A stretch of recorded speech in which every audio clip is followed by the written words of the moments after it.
Uh, Hello, everyone. Calling to order this meeting of the Greenfield Conservation Commission um, on April 9th, 2024, 6:32 p.m.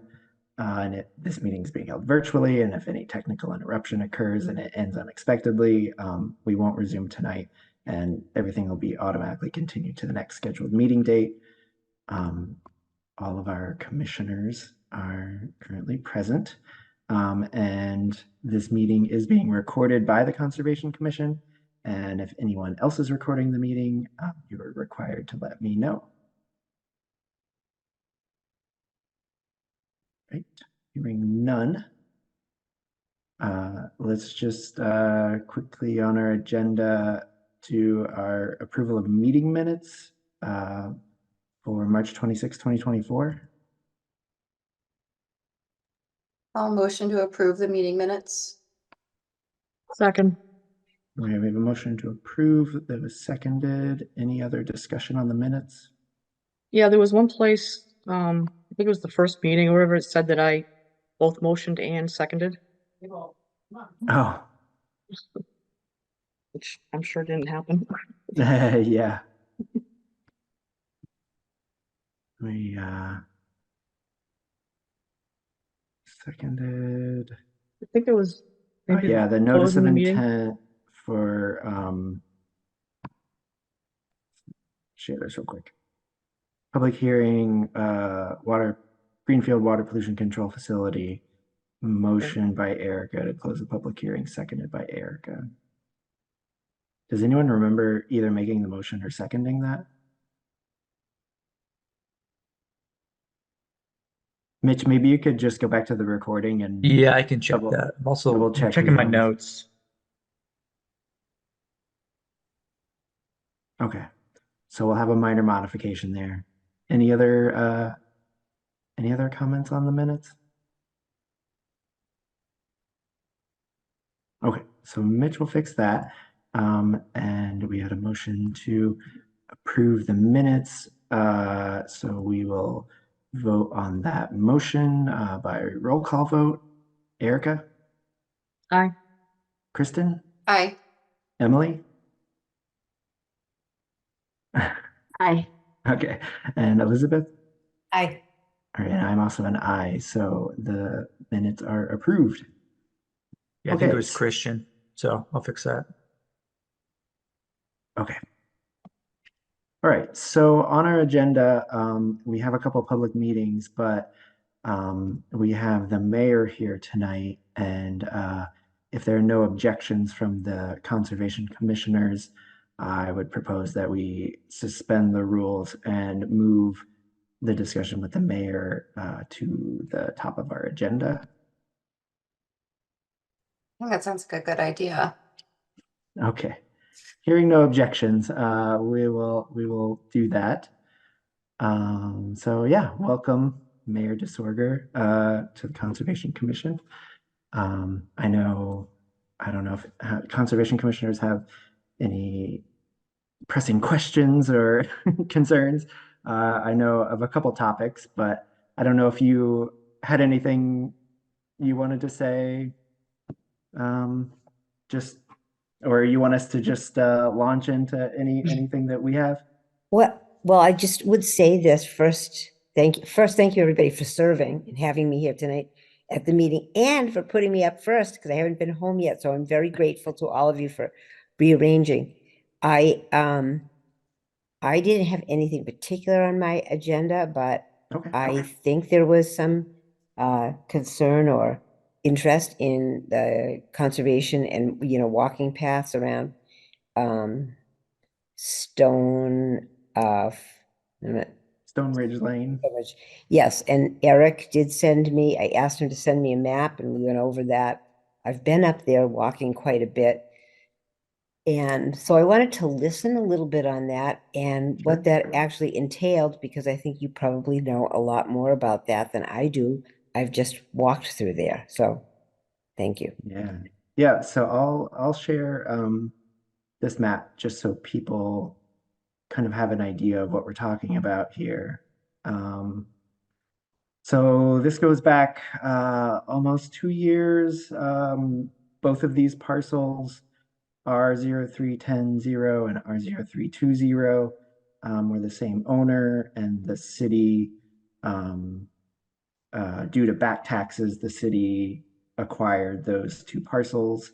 And the former mayor was going to auction both parcels off, and the Conservation Commission requested that the city keep both, or at least the 13-acre parcel that abuts Rocky Mountain Conservation Area. Mhm.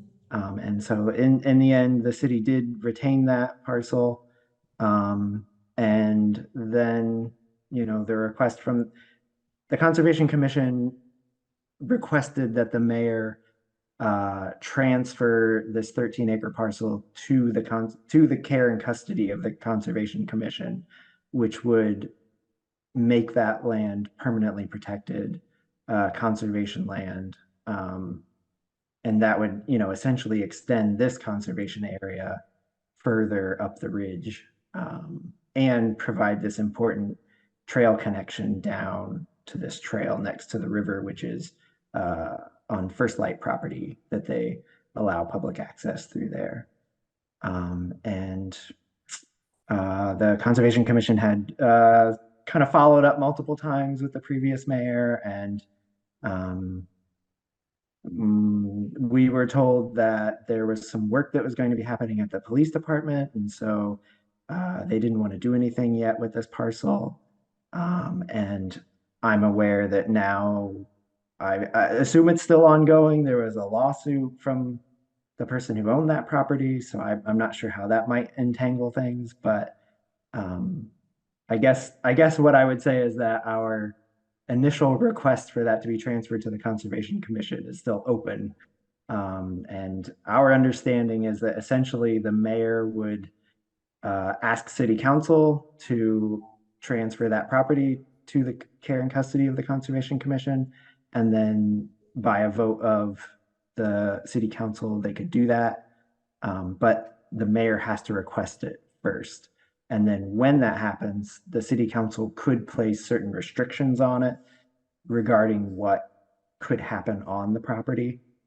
Or they could just say, this is conservation land to be used, under the rules of the Conservation Commission. So that's a summary of everything that's happened so far. And may I? Yeah, go I ahead. think I may have been on a couple of those meetings. I think you were, yeah. Yes, I was. And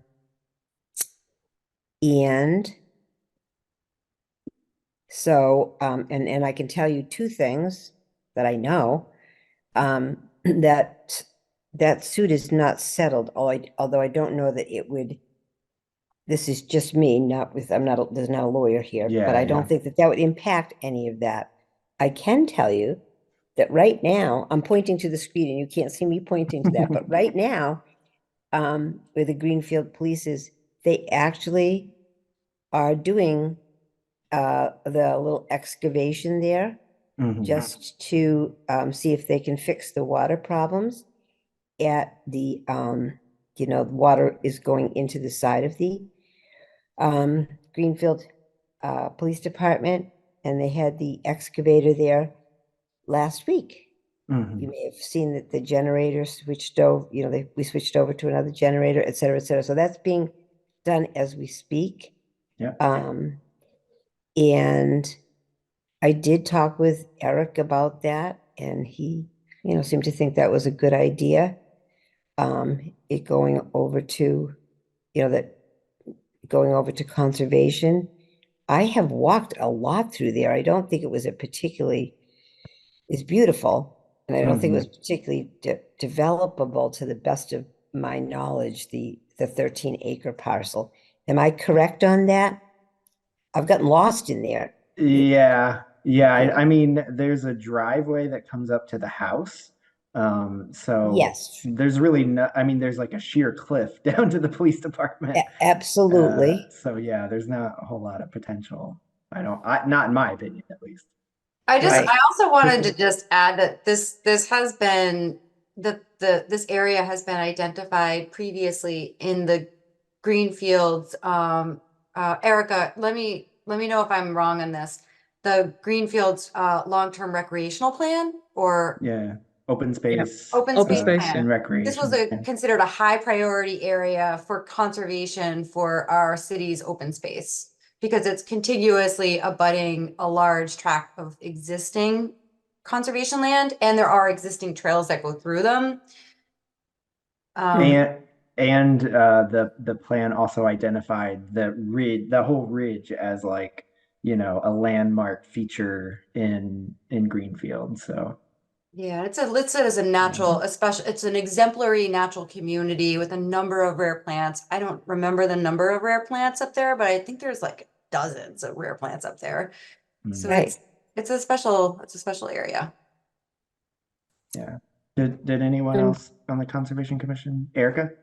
I was just gonna say, and also, I mean, I don't know, your maps kind of ends there, but I mean, after that, then I think the recreation department owns the land that's right next to that. So, I mean, it really Yeah. goes like almost the whole length of town there. I mean, or all through that, Old Seat area and Highland Yeah. Park and all that. Mhm. Doing a live mass mapper. Here. I'm not loving Mass Mapper, but Mayor, you're right. It is relatively undevelopable because of the rare species component, but also just because of the topography and the shallow bedrock. Well, Yeah. I've tell you, I've walked and walked and walked up there. And if I would have to talk to legal, if somebody or you together, if you could put that in writing. There was a couple of you that spoke beautifully about the rare species and the topography, or if the chair wanted to write it up, and then I could speak with legal, and then I'd have something clear to say, Mhm. other than how beautiful I think it is, to talk to city council about. And I am definitely amenable to that. It was, as I said, I talked to our planning person first, and I watched a little bit, but you defined it more eloquently than I think I could have. Many of you are conservation experts, so I would love that if you put a little something in writing that would help the mayor to explain it better to others. But I just know from firsthand experience it, and I've seen a lot of those beautiful plants. And you might be able to name a couple, just, so that would be helpful to me. Yeah. But I think I could say I agree with you as far as the 13-acre one goes. I know where it is because I've spent time and been lost. It's fun So. getting lost up there. Yes, it is. Yeah, and this is the aerial view of that, just to show people that it is, an entirely forested parcel up on the ridge. And right next to, as I think Erica said, right next to conservation land, right next to recreation land, recreation land, recreation land. So, yeah. Mhm. Okay. So, yeah, maybe that's a discussion that we can have as a Conservation Commission, maybe at our next meeting, about how to put together a letter for you. That would be so helpful. Okay. Great. Thank you. Yeah. Thank you. I actually have a couple other topics, but I Yes, want no, to. I'm taking some little notes. Yeah. And Christian, are you taking notes as well? Is Christian on this? Or somebody else will be taking notes. Mitch will be taking notes. Mitch will be taking and notes. Perfect. Okay. Yeah, and this is all being recorded too. Okay, very good. Yeah. So I did have a couple other things, but I wanted to see if any of the other conservation commissioners had Mhm. pressing, or I could just go ahead. All right, not hearing anything else. So, Good. I guess a couple other things I just wanted to just kind of have on your, just to let you know about. One of the things we've been trying to do recently is, I think it was like 12 years ago, the city council voted to allow the Conservation Commission to issue fines if needed, for, like if we had to do an enforcement order against someone because they weren't complying. And then issue fines, and that's like a normal thing that conservation commissions can do. But we've been unable to acquire like the book to actually write fines. And we've gotten from like the court's website, they have like the example of how to make one, and then you like fill in all the information. So I we've talked with the Massachusetts Association of Conservation Commissions, and the advice at this point is contact the mayor's office to have like legal counsel review it, and then if they okay it, because it's going to need to be like legally enforceable. Um, and then once that gets the okay, we can have them like printed in triplicate. And we can send that along with like the information Mhm, in the city code where it says, you know, what the fine amounts are and all of that. mhm. So we might be sending that to you soon, just letting Okay. you know about that. That sounds good. Just so you know, I actually asked for one of those tickets so I could write parking tickets, Oh yeah. but they're not coming to me. Just trying to make sure that we had our free parking at the library. Oh yeah. Anyways, but yes, and I know you would use that for wise things as long as it's codified in the fee schedules there, I'm sure. Yeah. I feel like together we could get that done. Okay, great. Mhm. So that was number two. So I'm kind of going through these rapid fire. Hopefully that's okay. Um, and then I guess I just wanted to just personally say that I'm excited about the potential work at Miller's Meadow, that I know, like the old Wedwood Gardens, Mhm. that I know Mitch and Greenfield, and you know the city is all kind of collaborating to, you know, restore some native plants and trees and all sorts of things out there. So I assume at some point you're involved in that, but Right. Um, that was one of the, I believe it was one of the grants. These things all yeah. came in front of me right at the beginning. This is very funny. You know, I'm just me. And they're talking. I thought, I don't know what they're talking about or where exactly, but it was. But they were all good folks that were involved in it. And aren't they picking out like jewel, like knotweed, et cetera? Do I have that right? Is it over by, um, is it off of Conway on the way to do I have the right area on the way to GCC? The Miller's Meadow is right off of Coleraine Street. Yes, Um, yes. Mhm. yeah, and I think there's another project at the Greenfield swimming area where they're removing knotweed. But okay. anywhere And that's on the river, there's not Oh, weed, so. here's Nancy. Nancy, you know what? I saw you, excuse me for speaking out. go ahead. I saw that your name was on this good project that I didn't quite understand. And I thought that must be a good thing. That's actually what I thought. I don't know if it involved a match or what, but Eric was telling me about it. And yeah, so that sounds like a very, if anybody wants to explain that further, but by all means. Yeah, I can bring up a map here real quick, and maybe just since we do have Nancy here and she's one of the people behind it, maybe Nancy, if you could just give like a little brief description. We're actually going to be talking about this later in the meeting, Oh, um, okay. but we could give a little brief introduction here real quick. Yeah, so I'm is it sure. okay for me to say a few words? Yeah, go ahead. Okay, great. Thank you so much. And Jenny, thank you so much for bringing this up because uh, I'm excited about it. So yes, this is one of the MVP projects that are being applied for. And right at the moment, the MVP, the proposal has to do with planting these trees and putting some pollinators here. But the other thing is that we've been meeting with a couple of people, and now we have this huge grand vision of doing something with this entire meadow, and possibly even the Maple Brook comes in here. And there's maybe even a possibility of somehow cleaning the water. Well, this is really a dream. We're talking Mhm. multi-million dollars here, but but it so there's sort of two aspects is really what I want to say. There's the what's happening right now, and then there's the dream off in the future. So, but I'm excited about this, and I'm really excited about the other MVP project as well, which is the one over in Riddell and Beacon Street, which involves Maple Brook and a retention pond and all that stuff. Mhm. Oh, and I see Peter's on the call, and he drew that map of Eh, Miller's Nice job. Meadow and is working on the other project as well. And So thank you for your may interest. may I ask, is this the one where you were working together with, maybe with youth?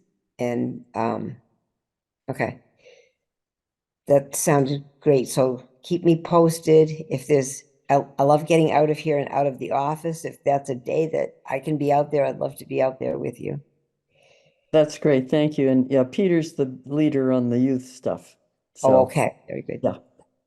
Yeah, So and that's all, that property is all conservation land, so Mhm. the Conservation Commission has been pretty excited about that too, I think. So anyway, just wanted to bring that up. And again, you can come back and watch the recording. We're going to talk about a request for determination of applicability later for that project in this meeting.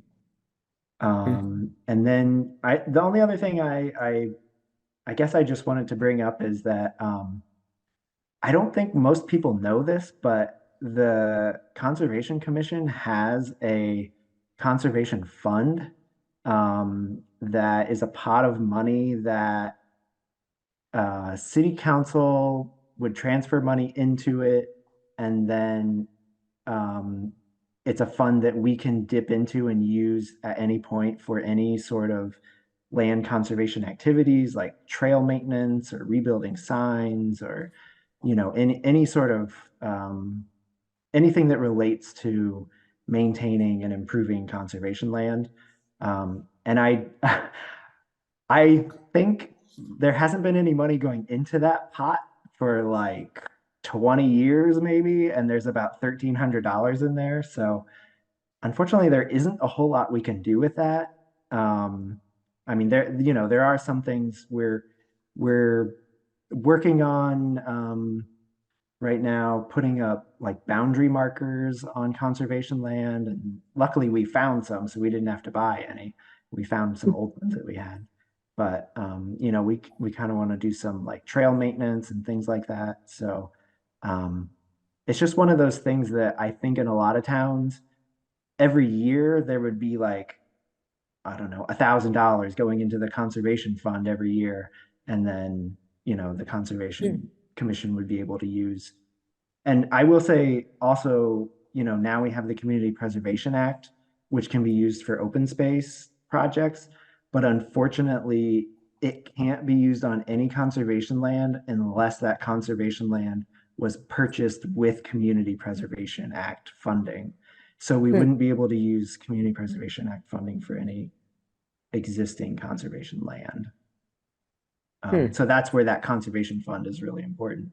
And also people can donate. If anyone here is watching this meeting, people can donate. And I think the mayor just has to approve it and it goes, or maybe it's city council. I'd have to look at the details, but it just has to be approved and then the money can go into that fund. So just wanted to point that out. Oh yeah, Erica, go ahead. No, I was just going to add, Travis, you were talking about, maintenance and stuff, but I know there are some towns that have enough that they've actually been able to purchase land that, came up for auction. It would be nice if we had that, when we get the first refusal, it would be nice if we could actually, purchase something or whatever. Yeah. I mean, I know we're not gonna have that much money, but Yeah. And but maybe I will we say, could. yeah, and along with that, I looked at I got a public records request for like city council meetings, town council, select board that mentioning the Conservation Commission, and there had been requests for like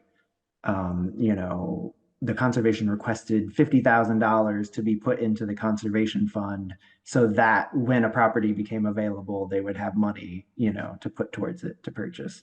But that didn't actually go through. So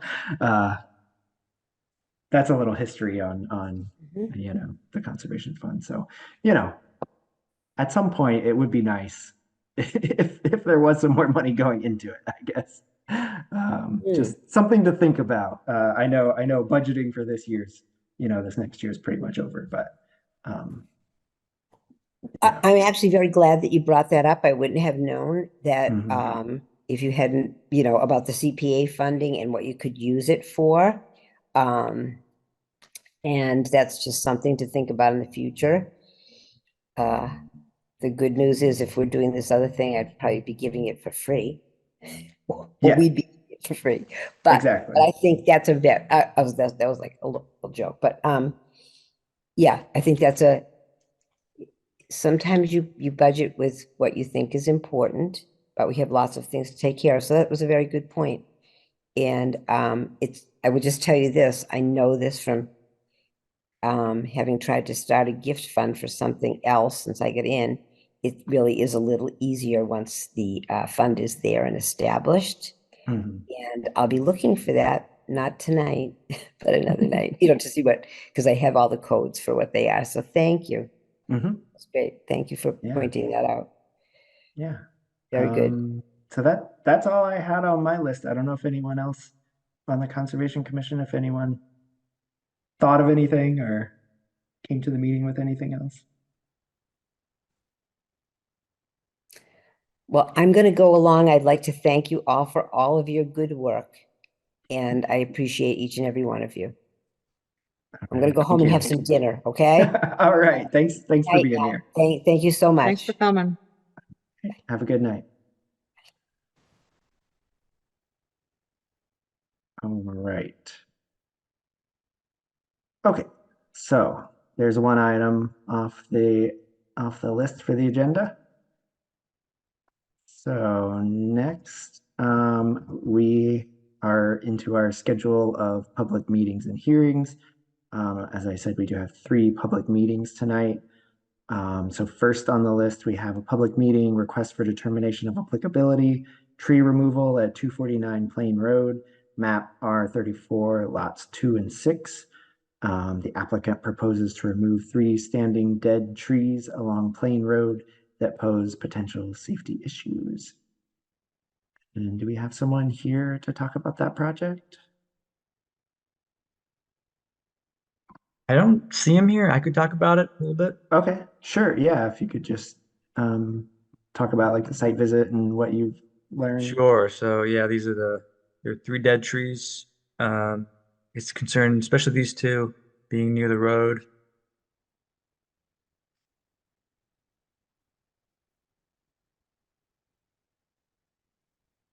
So I think Yeah, these pictures were this a little one here. hard to see.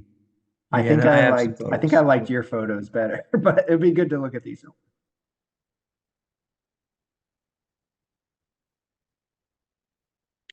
And that's the one that's like next to the stream, right? Right. Yeah. What's the danger of the one along the stream? Is it like near power lines or infrastructure or something? Honestly, I'm not too sure.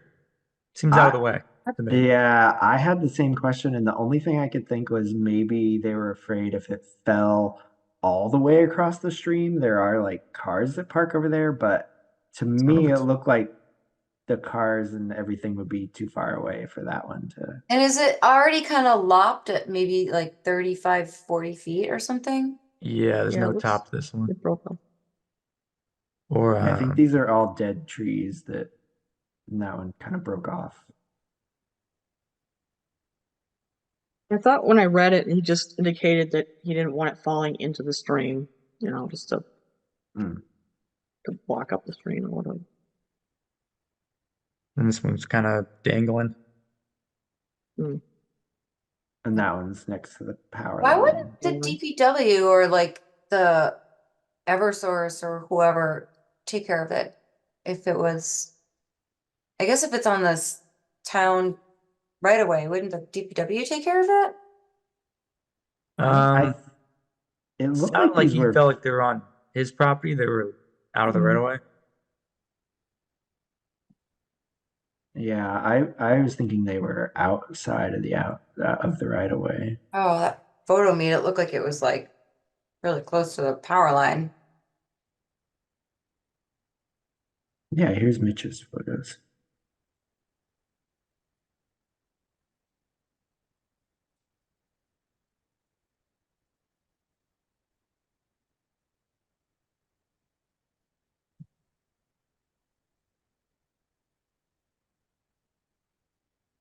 Mitch, did he say like how he planned to, was he just gonna chainsaw them or was he gonna get somebody to come in and Um, we'll see if it says. I was thinking he would be here.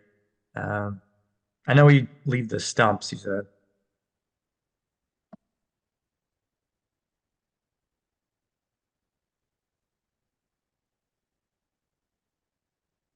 Yeah, it just says request permission to remove the 3 trees.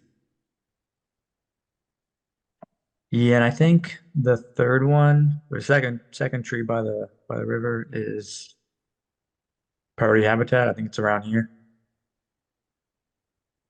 And it's Yeah, also So estimated habitat or just priority? I think estimate is the green. Okay, so it's outside of our jurisdiction? well, it's riverfront area. Oh, well, I guess I meant for Misa. Uh, They just need estimated. I can't really see because the hatching goes the same way. Why doesn't Mass Mapper make the priority and the estimated hatchings go in different directions? yeah, I think that That's yeah, just down that here. little green triangle is the estimated. Well, so then the Prihab polygons for a rare plant, which technically isn't protected under Wetlands Protection Act. Hmm.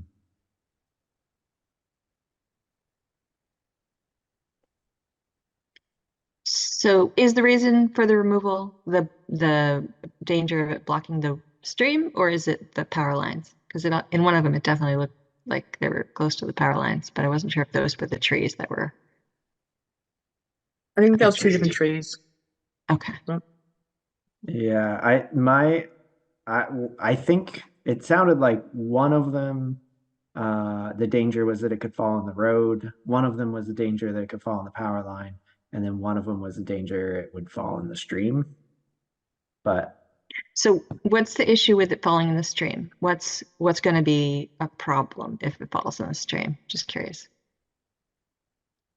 that's a good question.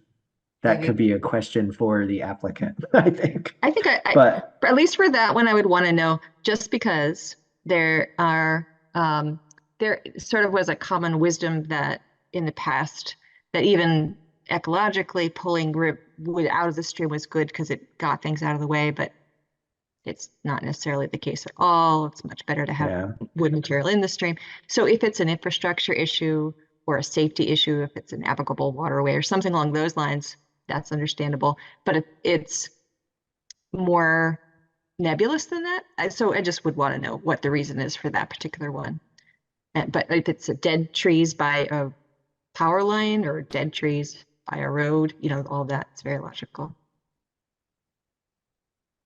I second that, Emily. I mean, I guess maybe, and I'm guessing because the applicant's not here, but maybe if the dead snag fell across the stream and created like a debris dam, and then that caused upstream flooding, that could be a problem for their personal For the property. people.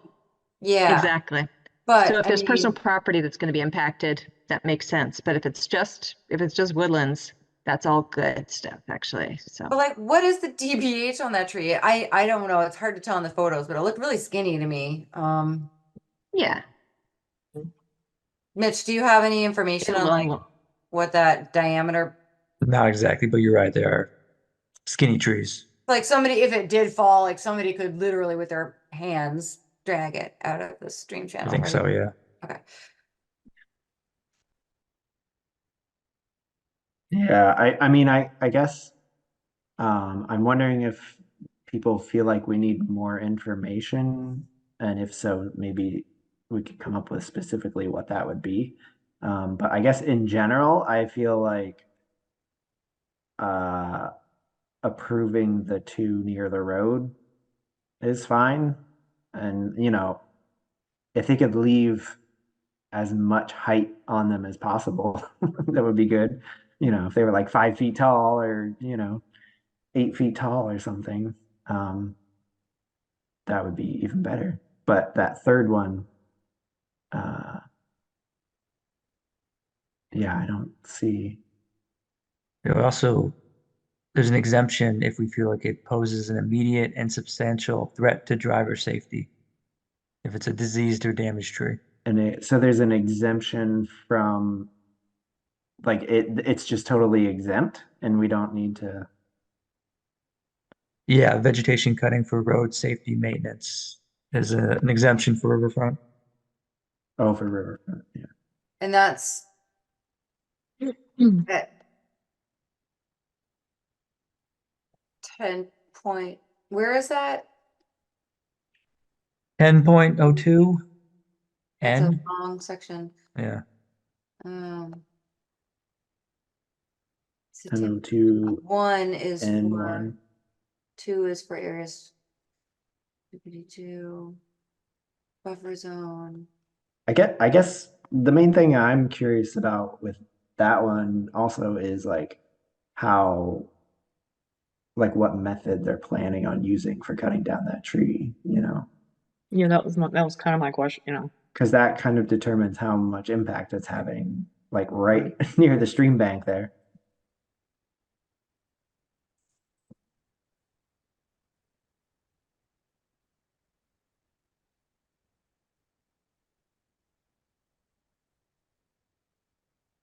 Okay, so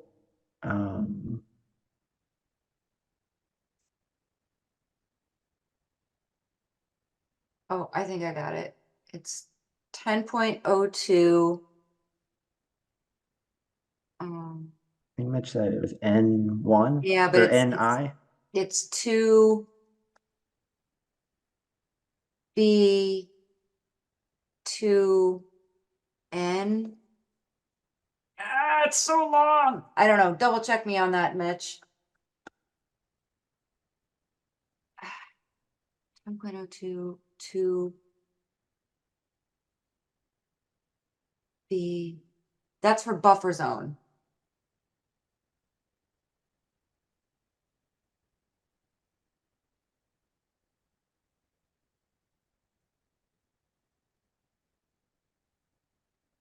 Is it buffer zone exemptions? Is that what you're looking at? Yeah, that's a minor activity in a buffer zone.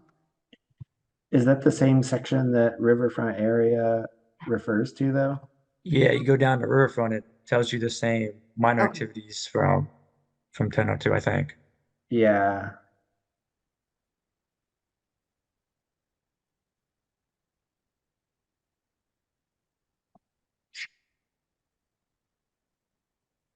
So it's B2N. Sorry if I screwed that up before. It's a really long section.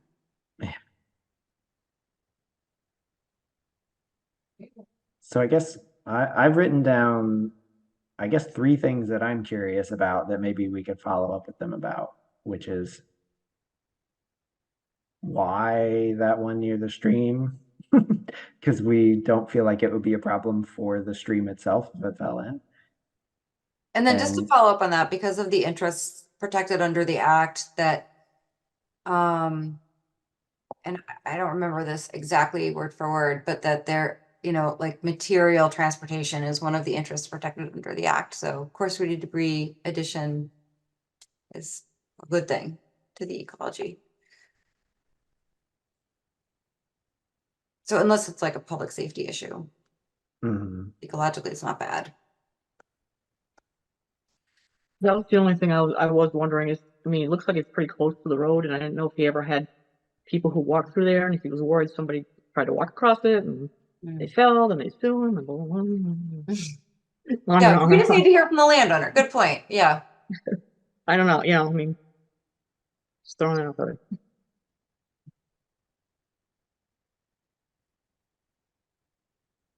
Yeah, I mean, it's kind of hard when they're not here to talk about it. Yeah, so what I'd written down was like why that one? If Oh, they're I think you joined. oh,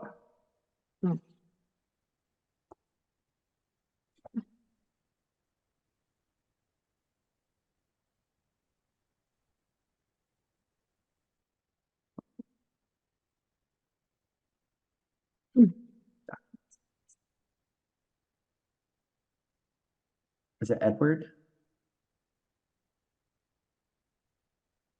Yes. Edward, I believe we're talking about your project right now. Oh, thank you. Well, good. I was late. I tried to get on as soon as I could. Thank you. Okay, yeah. Yeah, so we were just reviewing the images and I guess we had some questions. One of them was the tree that's right next to the stream. I guess we were wondering why that one needed to be cut down because it didn't seem like it was a hazard like the other two. The one right next to the street is dead to the. Oh, sorry, the stream, the river, the Oh, water.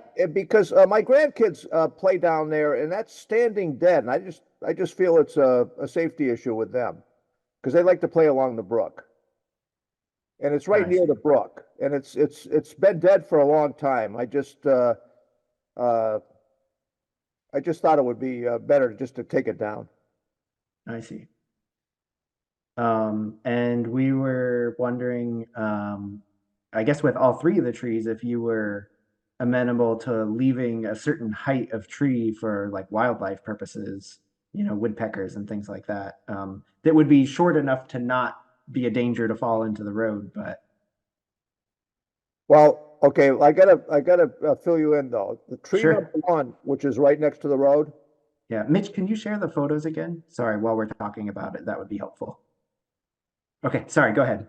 All right, I was told that that's probably a town tree, and the town would take it down. So I had the town engineer out there yesterday, Mm, and he said, yes, it is a town tree. I'm gonna have the tree warden look at it. It is a hazard because it's leaning into the road, and he says we'll probably take it down. okay. So that tree, I put it in the RDA because I wasn't sure if it was a town tree or not. But now the town engineer says, yes, it is a town tree. Okay. So that's new news, if you will. Yeah. Just found that out yesterday. So is from as you have the latest news on that. The town Okay. they're going to take it down. And the other two are yours though? Yeah, the other two are definitely mine. That's the one that's near the brook. Like it's a cherry. It's been dead for a long time, and as you can see, it's right next to the brook. And we have a history of trees falling down near that brook.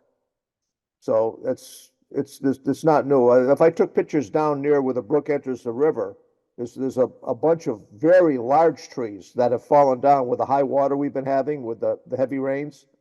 I had an ash tree come down across the brook down there that's got to be about 2 feet in diameter. It's a huge tree.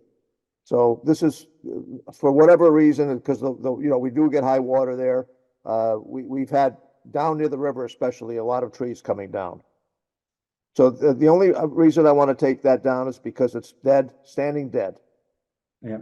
And we also were wondering what method you were planning on. Is it someone just going to come in with a chainsaw, or were you going to do this yourself, or?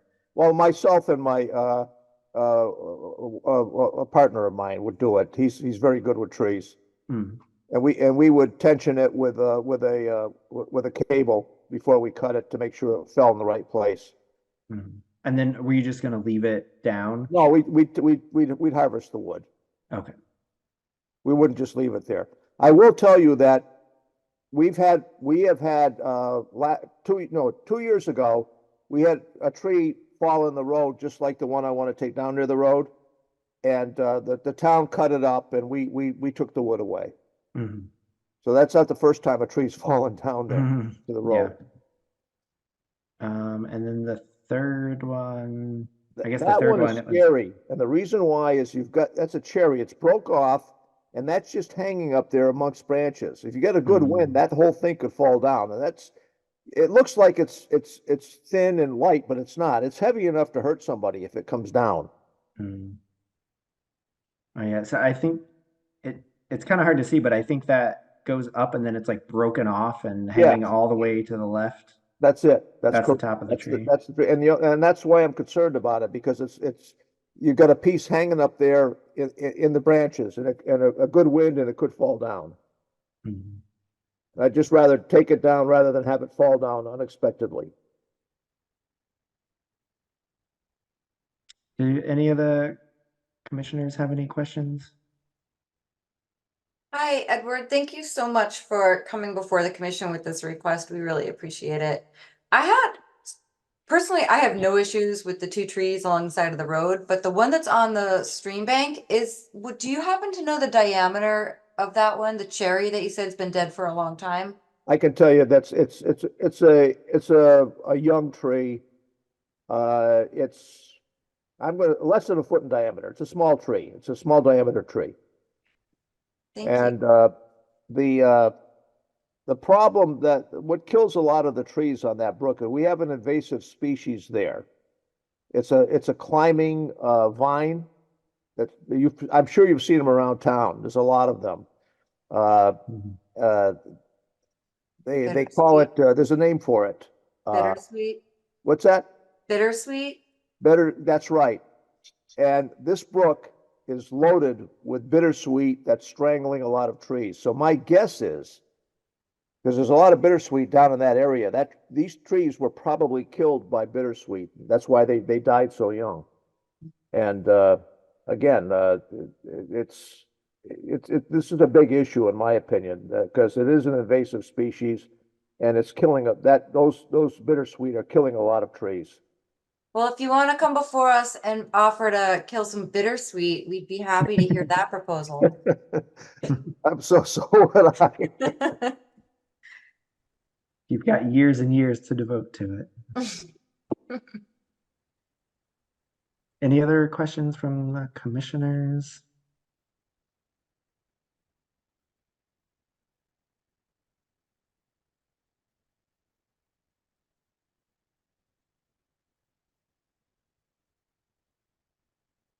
All right, not seeing any other questions. So this is an RDA, so do people need to know what motions we can? I think Mitch had in his cheat sheet. Mitch, our agent, makes a little cheat sheet for us with ideas. So he was saying that if we thought this would not alter the riverfront area, that it could be a negative determination type 2, that it's in a resource area but will not alter it. And some conditions that we have with other tree removal sometimes is that work be completed when the ground is stable to prevent ground disturbance to resource areas, and or trees cut at a certain height to allow for wildlife habitat. Can I just ask you one more question, Edward? If this cherry is pretty long dead, and maybe possibly infected already with bugs, do you think you would want to burn it, or would you want to just leave it on the forest floor to be microhabitat for other wildlife? It depends if it's perforated with rot. If it's rotted, you couldn't really use it for much of anything other than to leave it there. It depends on what the condition is, after it's brought down. If it's still, say, a viable, something to burn in a fireplace. Mhm. But if it's not, then it's probably better to just leave it there. But I probably would cut it up and move it around so it's not causing any kind of a barrier to anything or anything like that. It would just, try to leave it as natural as I can. Sorry, I interrupted you, Travis. I just hit that one question. No, go ahead. Yeah.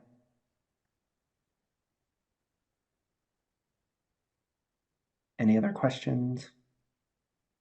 Concerns? Mitch, do you have anything else? Nope, that was it. Okay. Anyone want to make a motion? Do we have to do anything about the Prihab thing, or is that really? I mean- Well, I mean, the priority habitat is, as you were saying, is outside of the Wetlands Protection Act. Yeah. So it should still be done, just we don't have to wait. Yeah, yeah. So, Mitch, could you show that map that you Yeah. made, that you showed? So, uh, just to clarify what we're talking about, the tree next to the stream, seems to be in an area that's been mapped as priority habitat for, what is it exactly? Rare species. Rare Priority species. habitat for rare species, which would require filing with Natural Heritage, who deals with endangered and rare species. So that's outside of our process, but you might have to file with them as well, just so that they can make sure that you wouldn't be harming any rare species during the process. I could do that. And maybe Mitch might be able to send you some information on how to do that. Yeah, I can send you over to them. Yeah, but I appreciate that. That would, you know, it's to me, that would, it's justifiable, let's put it that way, Mm. to get all of the approvals rather than leave Yeah. it like that.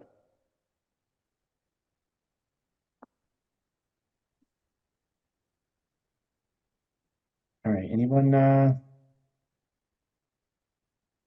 want a motion? So this would be a negative type 2 again. Yeah, if a negative type 2 is that it's in an area subject to protection under the act, which in this case is riverfront area, but will not remove, fill, dredge, or alter that area. Therefore, said work does not require the filing of a notice of intent. So if we think it would not impact the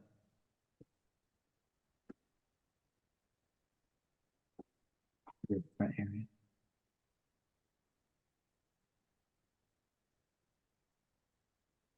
Well, I'll motion to um Go ahead, Kristen. issue a negative type 2 on the request for determination of applicability at 249 Plain Road for the removal of 3 trees. Do we want to talk about We can talk about motions once Okay. you or conditions? Yeah. conditions, Okay. yeah. Okay, so we had a motion for a negative determination type 2. Is there a second? I'll second. Okay, so we have a second on that. Is there any discussion about any potential conditions that we would need? Do we want to set a height for the trees to be cut at, like 10 feet or 5 Uh, feet or? Yeah, I less? guess I'm wondering, I guess that's a question is like, would it be possible if, you know, if it's a two-man team out there, is that possible to leave a higher stump for wildlife purposes? Yeah, it's possible. You know, if it was brought down enough to make it so there was no longer a safety hazard, yeah, we can. 10 feet is kind of extreme because if you're up at 10 feet with a chainsaw, that's pretty dangerous. You know, 6 feet is a little more reasonable, Mm-hmm. I think. I mean, we could go as high as we think we can without endangering ourselves. Yeah. And there's no way that you could get in there. There's no way you can get a bucket truck in there. Just it's too far inside in off the road. Mm-hmm. So six Yeah, feet seems reasonable though Yeah, 6 feet's reasonable, I think. for all three of them. Well, the one near the road, the town is going to take down. Oh, that's true. That's true. And that other, And typically they'll take it down right near the ground, typically. yeah. 'Cause that's, again, I had another dead tree right within about 10 feet of that dead tree fall right in the road about 2 years ago. And Mhm. the town cut it up and moved it off the road. Mhm. So 6 feet works. Do we want to mention work shall be done while the ground is stable so that there's no, you know, soil migration to resource areas? Do we want to have erosion controls or? Yeah, I guess that's the question is, I guess I'm wondering when you're planning on doing this? Is it just as soon as you can? No, if you want to wait until the soil is stable, which would probably be another month or so, I can wait. But it's better than leaving it up there till it falls. Yeah. I'm not sure the soil will be more stable in a month or so. Yeah, I'm Right now, wondering what now. the frost is out of the ground. The soil is very moist, and with the moist soil, that's when I have most of the trees fall. Yeah, I have very few trees fall in the summertime. It's usually spring or when the soil is moist and the frost is coming out of the ground. Because I've got, like I said, if you want to take up there, take a ride up, I can show you we had a bunch of big, huge trees fall this past winter. So if you want to take them down in the spring, do we want to have erosion controls? I mean, what's the topography like? Do you have steeply sloping No, topography? these trees are on flat ground. If you looked at the pictures, there's no sloping there at all. No. Yeah, I I'm think it's pretty fun. not sure if I agree about the cherry on the stream bank, but I could see that maybe on the road. If you look on the stream bank, there's no steep bank. It's not the grade is very gradual. I would say it's less than 5%. I wouldn't say I know it's less than 5%. If you brought up that picture again, you can see how flat it is where that tree is, tree number 2. Yeah, it's just very Well, close to the top of bank. yeah, I There's guess a though steep also, there's a steep bank, but it's further back. It's back about I'm going to say probably 50 to 100 feet. There's a steep bank, then it levels off, and it's very, very flat going to the brook. There's oh, a like there's a steep bank bank by on the the other road. yeah, there's a bank on the other side of the brook. On the north side of the brook, there's a bank, but this is on the south side of the brook, and there's no bank there, not there. About quarter mile downstream, or not quarter, about 300 feet downstream, you start to get a steep bank. But right in that particular area, there's no bank at all.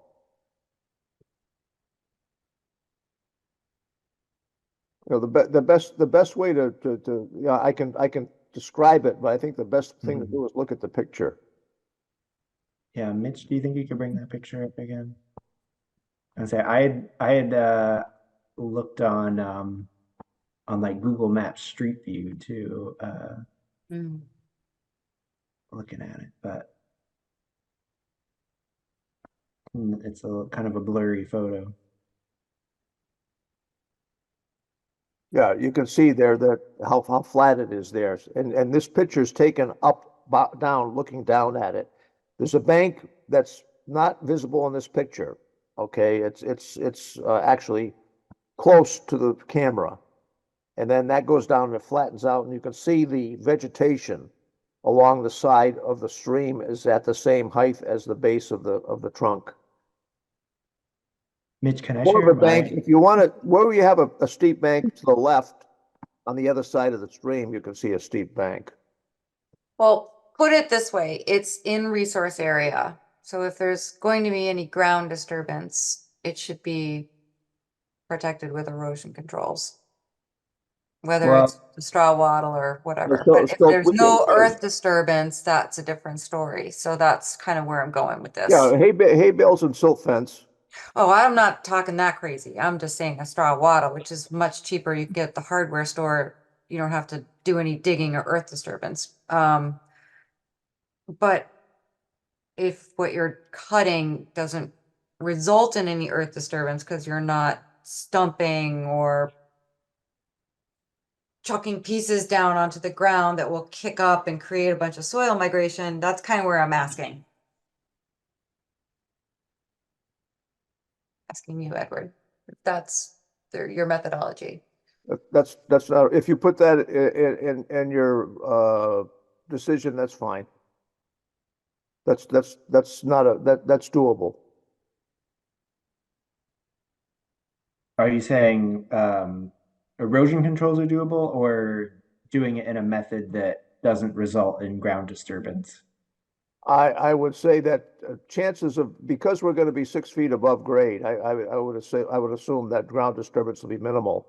But if there's a possibility of ground disturbance, I can put something in there to prevent any migration to the stream. Does that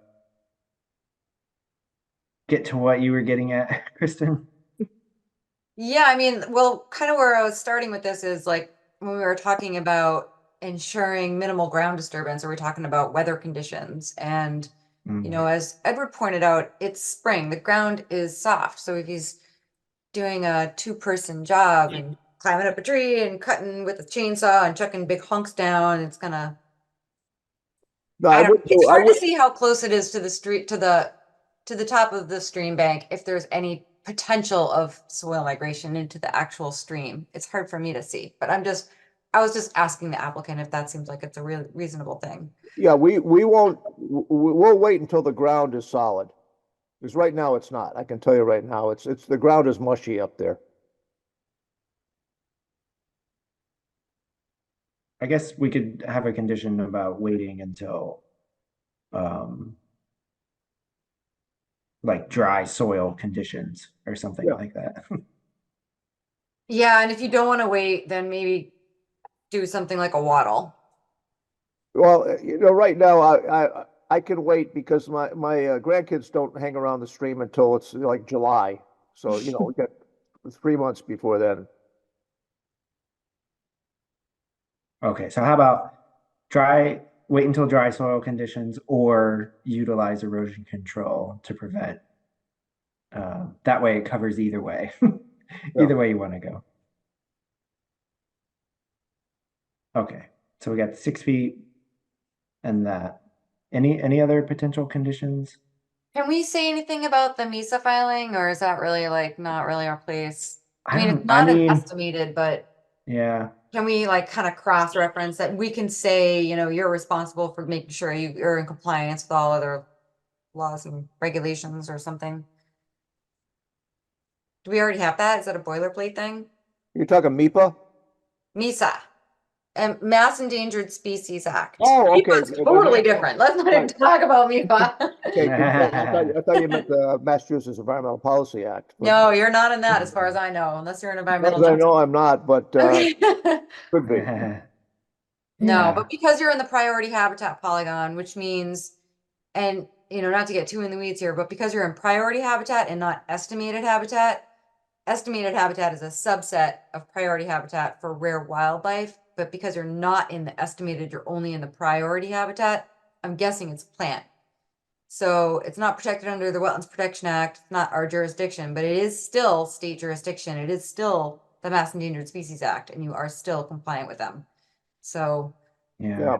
do we want to talk about that at all in our orders or not? I don't know. I mean, I guess I kind of feel like, we've mentioned it here and Nick is Yeah. going to send him the information, and it might not be like an enforceable thing That's a to good point. include because it doesn't fall under the Wetlands Protection No. Act for us. Well, yeah, but I have no problem dealing with national heritage and endangered species people. I have no problem dealing with them at all. We might even have something in our boilerplate that says like, you know, you will do all your other applicable permits as required. Something like that, right? Yeah, well, That if is in there, it's yeah. a priority, if it's a priority area, Yeah. then we'd have to go through them. You're right. Yeah, okay. All right. Then we're probably Yeah. covered either way. Okay. Okay.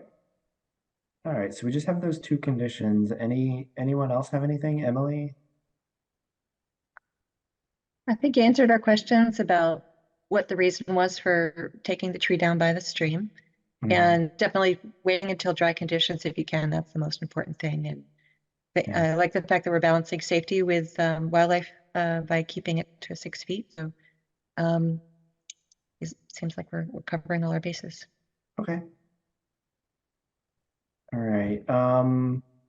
I guess Elizabeth, I just want to see if you're here just to make sure before we vote on this. Yep. Okay. Any other conditions before we vote? Okay, so we will vote on the negative determination type 2 with the two conditions of leaving the 6 foot stump and doing it in dry soil conditions or utilizing erosion control if done before then. All right, so we will vote on that motion. Erica, Aye. Kristen, Aye. Emily, Aye. Elizabeth? Aye. All right, and I am also an aye. So Mitch will get the paperwork to you and send you that information about filing with Natural Heritage. And you should be good to go. Thank you very much. I appreciate it. Yeah, thanks for being here. Yeah, Thanks for coming in. thank you. All right.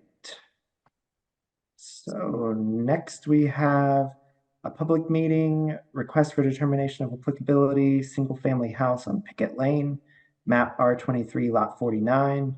The proposed project is for site clearing, grading, and construction of a single family home.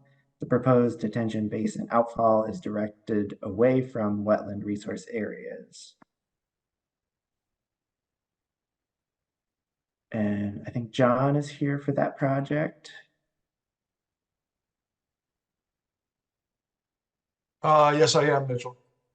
All right. Oh, And do you want to share the plans, or do you want Mitch to share those and we can Well, talk about Mitch them? can pull them up on screen and I can go kind of describe a little bit what's going on, if that Okay. would be That'll beneficial. be good. Sure.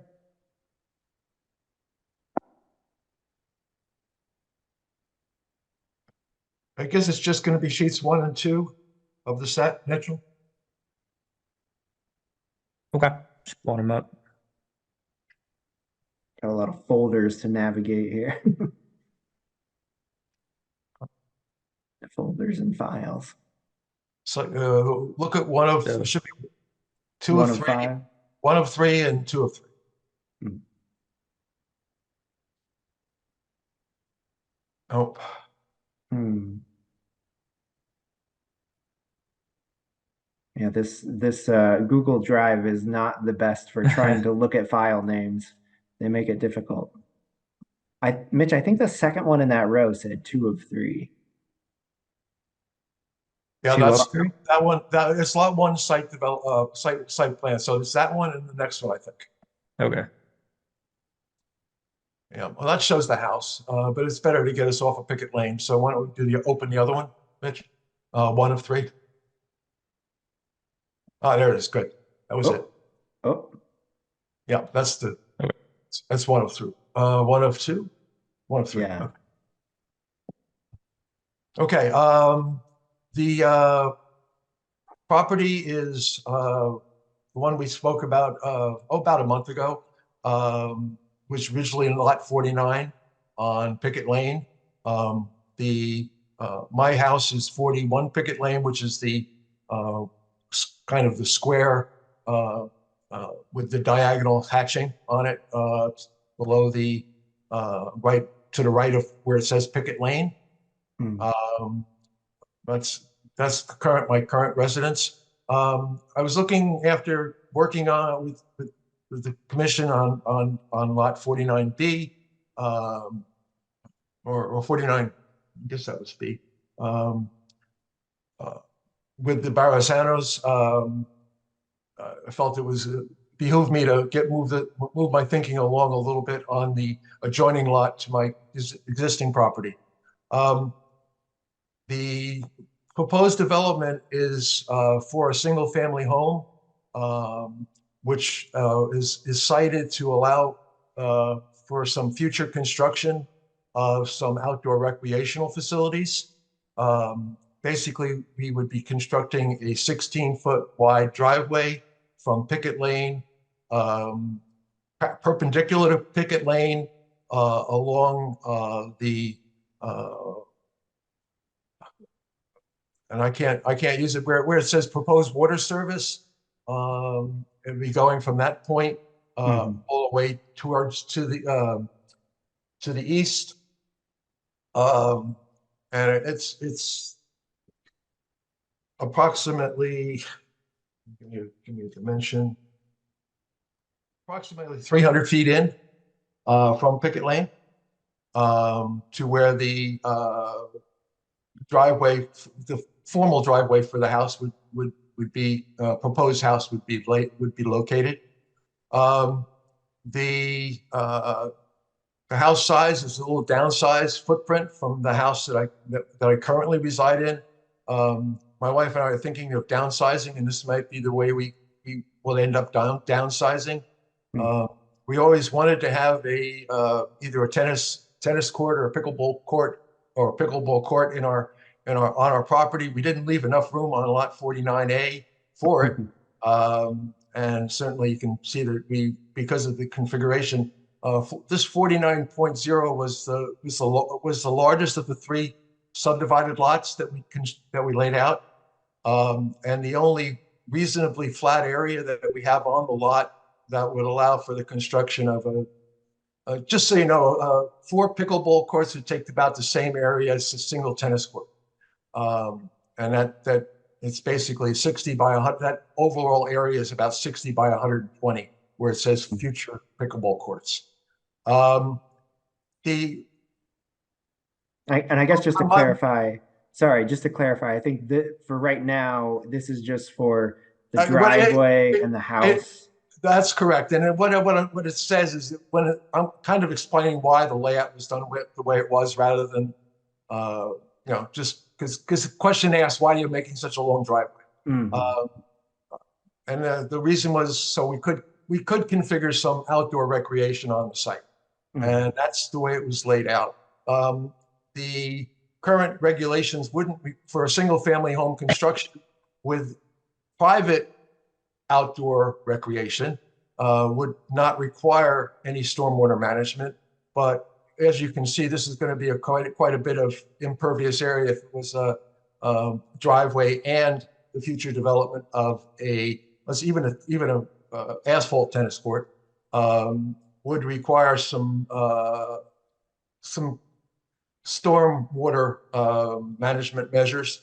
We developed this detention basin adjacent to the house in the only area that I could come up with that would allow for the necessary stormwater management detained volumes.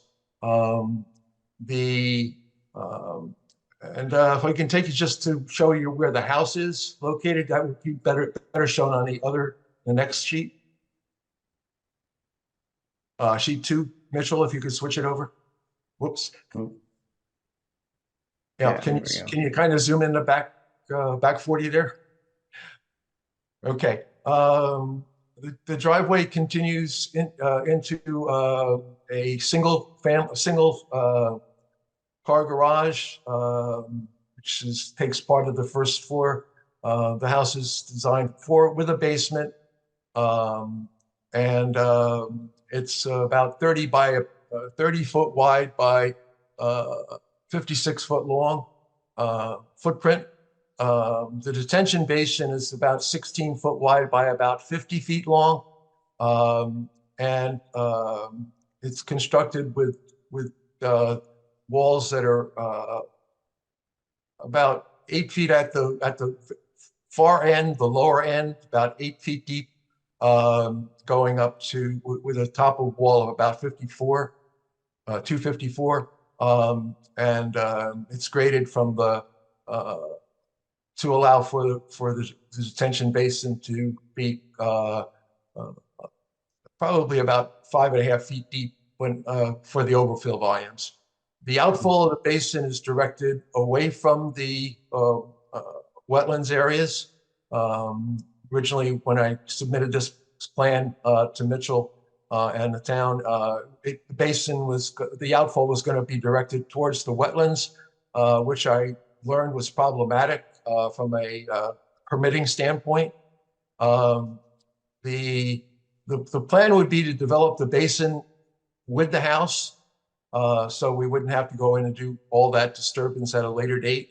The basin is sized to take the full development of the site and mitigate any runoffs. But as far as the single family home development, with the basin not being required for the construction of the driveway and the house, the basin is certainly going to be adequate for the driveway. Without the basin in place, will certainly be adequate to offset any excess stormwater runoff, even from the driveway that's initially constructed. Point out that there are some. We are outside the riverfront area, which is from the intermittent stream. On the bottom of this drawing, there's a small dot. That is the corner, the east corner of lot number 49B, which was what we did for the Barasanos. You can see the intermittent streams down there. The detention basin, the way it's currently laid out, is within the 100-foot buffer. It's outside of the 50-foot wetlands buffer. And I see you have the flags labeled on this plan, which I know is a big sticking Yeah, point the on wetlands last one. flags are labeled. You can see A30, A11 through A15 are the ones that would be applicable to the setbacks on this plan. Again, that's from the original survey that was done for the RDA on the original property. This lot also all the way to the southeast actually has a 200-foot riverfront resource area from Millbrook itself. We're not getting anywhere near that with any of this development or proposed development. Okay. I guess that's a good summation to start out with. Yeah, maybe we can see if anyone has any questions to start off with here. I was poking around on the folder and it looked like there was a determination, so the wetland line was approved. Am I wrong about that? Yeah, I think I saw that. I think that was from 3 years ago. Is it still valid? The RDA that was done in 2021 didn't specifically list the wetlands. I think Mitchell kind of chimed in on that one. But I gave the methodology that the wetland scientists used to set the wetlands up was a very, let's call it conservative one as far as the. Yep, I'm familiar with Wordsmith. Yep, he's reputable. But I guess my question is the wetland line valid? Is it current and valid? Because usually we have a 3-year limit on wetland delineations, and I'm just curious if this has been locked in. It would be May of this year. That would be the extension of the original RDA. Yeah, I was looking at that, and I think that's what I saw is that 3 years from that one would be May of this year. Okay. So we're within that 3 years. RDA Sorry, is in Mitch. that, but would the delineation be a little bit before that? Well, I guess it depends if the RDA approved those as the wetland lines or not. Yeah, if the RDA approved the wetland delineation, then even though the RDA might have been dated after the delineation, I think it would still be valid. But if the RDA didn't lock in the line, what did the RDA specifically say, Travis? Or Yeah, it looks like it didn't. Hold on, I'll share this real quick. This is the old RDA. It wasn't checked whether the boundaries of resource areas are accurately delineated. Okay. The only reason I bring up this question is because DEP made a comment that they thought there were some areas unidentified that were maybe subject to the current proposal, at least buffer zone. And so I'm just wondering if maybe we want to consider getting an updated delineation. Mitchell, can you? Yeah, we did take some pictures of, if you go to the photos. Oh, sorry, I was stopping sharing. Yeah, do you want to walk us through that, Mitch? Sure. Yeah, I think DEP had the comment about it being potentially a stream. Yeah, he was just looking at like LiDAR, Yeah. which I think it's just a trail. If you want to share those photos. Yeah.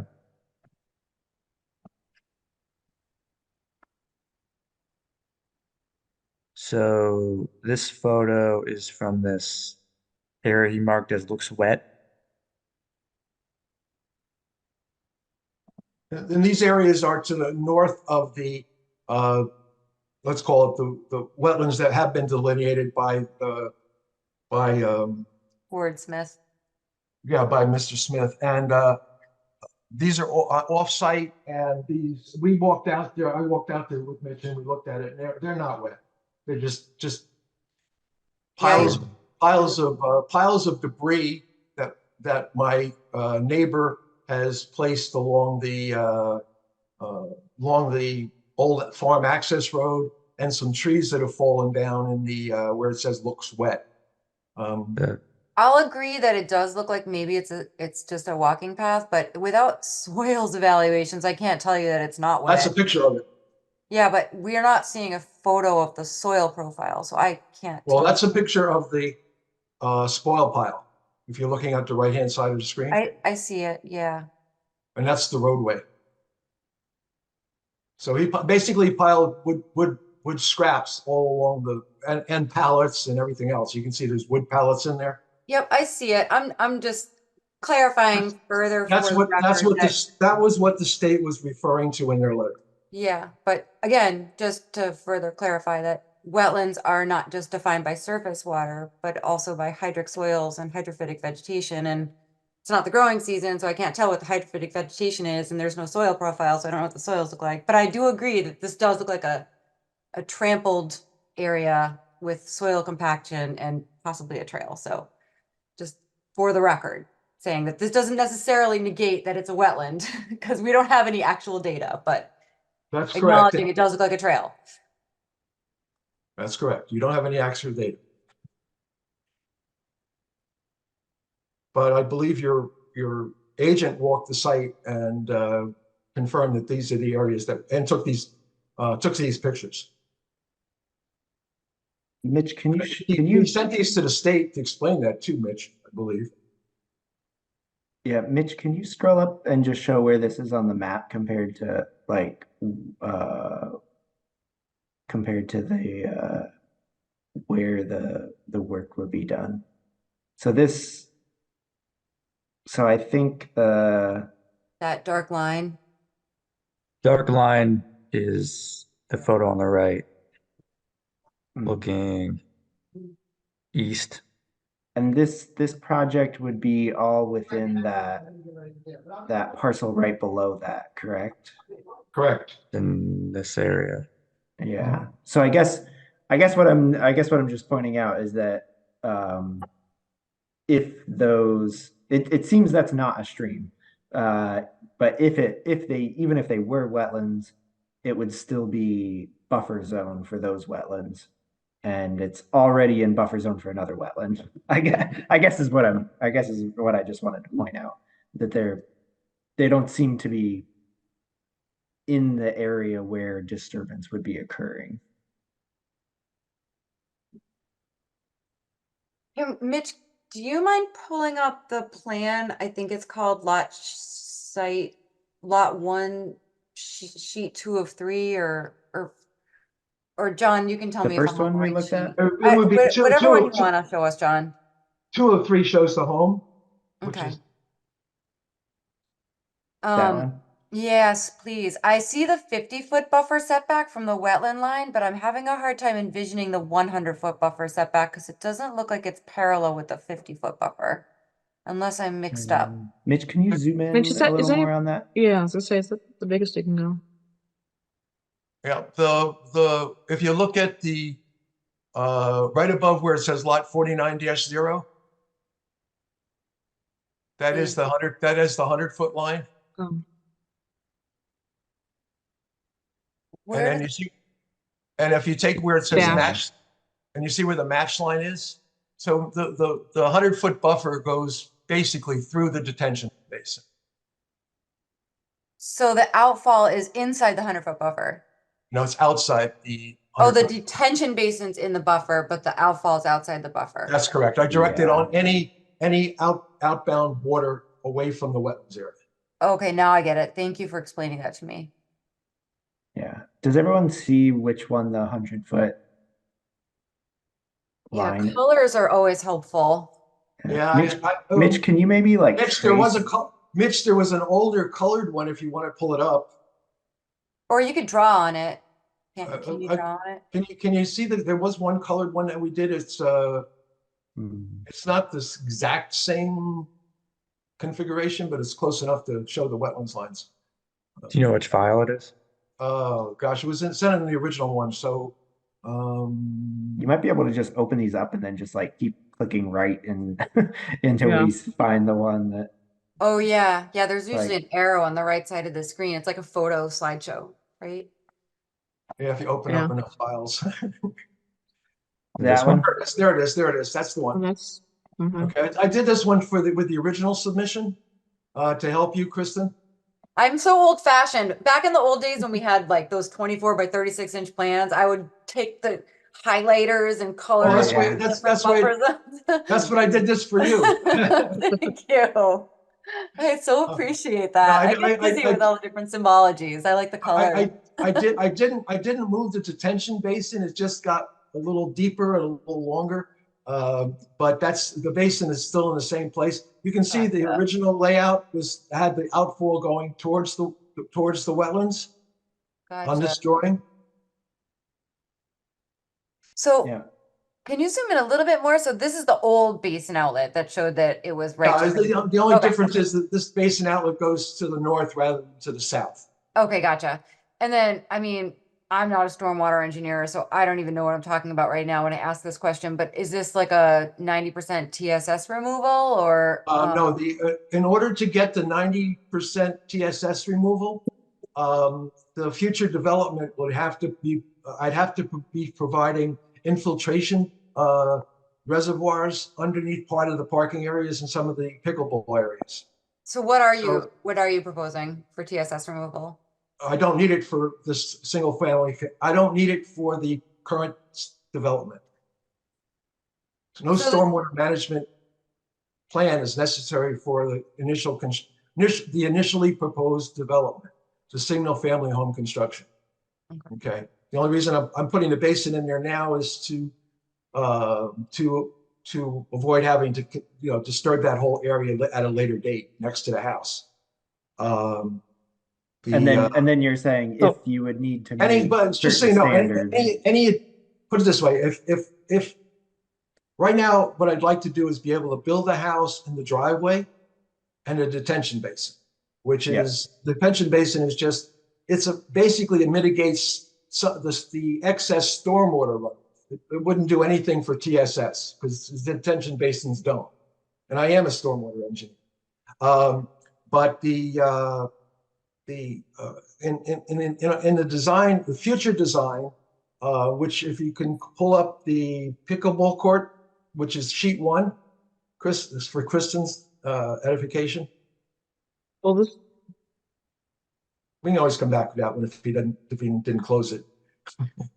Yep, that's the one, western side one. Okay.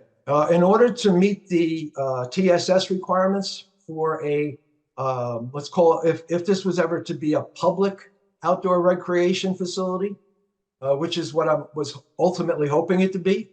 I'm a pickleball player, and everybody that plays pickleball in Greenfield is complaining that there's not enough pickleball courts in Greenfield. So I was going to try to do something about that. So I was going to hopefully talk to the mayor at some point about maybe taking this land over and building some pickleball courts here. But that's all well and good. But in order to develop it in a manner that I felt comfortable with, I wanted to make sure that I could develop it with the necessary TSS removal requirements. In order to accommodate that, I provided impervious areas for the in the 12 of the future 12 future parking spaces, there's 5 parking spaces to the north side of the site that would also be pervious. And the third pickleball court would also necessarily have to have a pervious layer. What is the Basically, pervious material? it would be like concrete pavers with they'd be grass that would grass between them. Oh, like you- honeycomb stuff? That's it, exactly. So that But changes your calculations. You don't have that to. Okay, gotcha. well, it's still the amount of pervious area still would dictate that I have enough storage area underneath the pervious areas for that filtration. And this development provides 6 inches of filter, let's call it crushed stone reservoir underneath the parking areas, so that you would get both groundwater and groundwater replenishment and filtration, TSS filtration. And I went, the calculations worked out pretty nicely. And I'm put it this way: if I pursue if I have positive response from the town regarding their interest in developing pickleball courts here, I expect to proceed with asking for a special permit to develop this, and the special permit would require me to submit to the planning board a complete stormwater management package for this proposal. Okay. Yeah, So I don't think we really can mandate that because you're outside of the riverfront. You're outside of well, the. I'm not, that's what I'm hoping that we don't have to get to at this point. But my point is, I want to be able to build a house, the driveway, which I can do now. I believe I can build a detention basin without negatively affecting anything. And then that allows me to at some future date, if the town's amenable, or if I can, entice somebody else that wants to spend the money to build the additional facilities, then it could become outdoor recreation. But in order to get outdoor recreation and a single home on this flag lot, which is what it was approved for, I would have to go for a special permit to the planning. Yeah. So I guess to clarify, that would entail a full site plan approval for Yeah. this property. and so I guess to clarify that basically all we're doing tonight is a single family home with a driveway and a detention basin that isn't necessary, but they want to put it in anyway. And then, if anything else happens in the future, then that could be used towards that. Exactly. So really like the TSS removal. Oh, Mitch, we're seeing all your emails here. Just to let you know.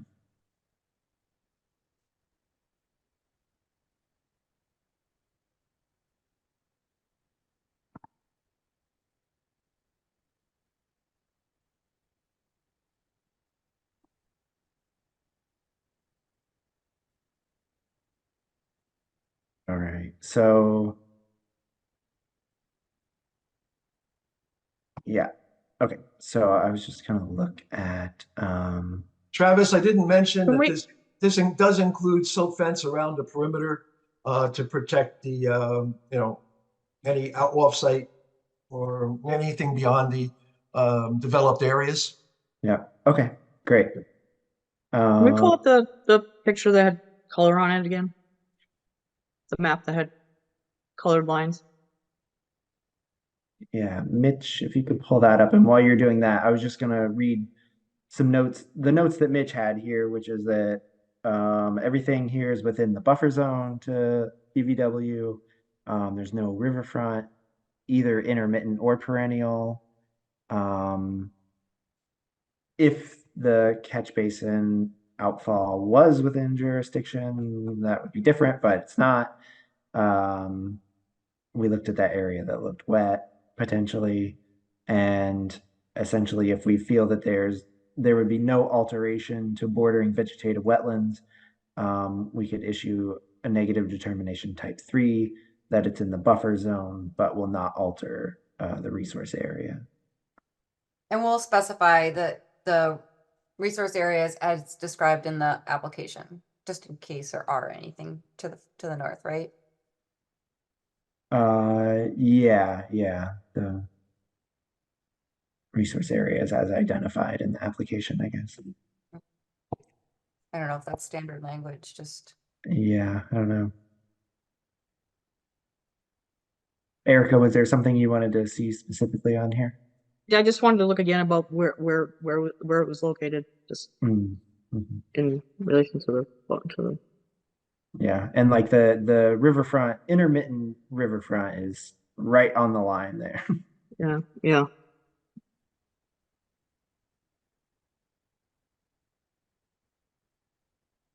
Also, will we have, well, I guess we can talk about conditions later, but I guess a question for Mitch. Generally, Mitch, do you request a site walk before construction begins to see the staked limits of work and the staked resource area boundaries so that you can like see that it's really clear for contractors and stuff like that? Marking the boundaries is boilerplate for order conditions, but Okay. not for RDAs. Because Since they don't always since have a delineation, so. Yeah, since this is so close to the resource limit, like they obviously designed this specifically to stay outside the resource area. It's like within inches, it looks like. Do we want to think about that? Having it clearly flagged in the field or staked or something so that it's, Yeah, at least the riverfront area, you mean? Where it's like right on the edge. yeah, I mean, whatever the commission wants to discuss for options, but I just feel like this is, when the tree clearer comes out there, I'm sure it's gonna be, the limits of disturbance will be flagged, but do we want to have like the resource area boundaries staked as well? So it's really just very, very clear. No enforcement Mhm. issues.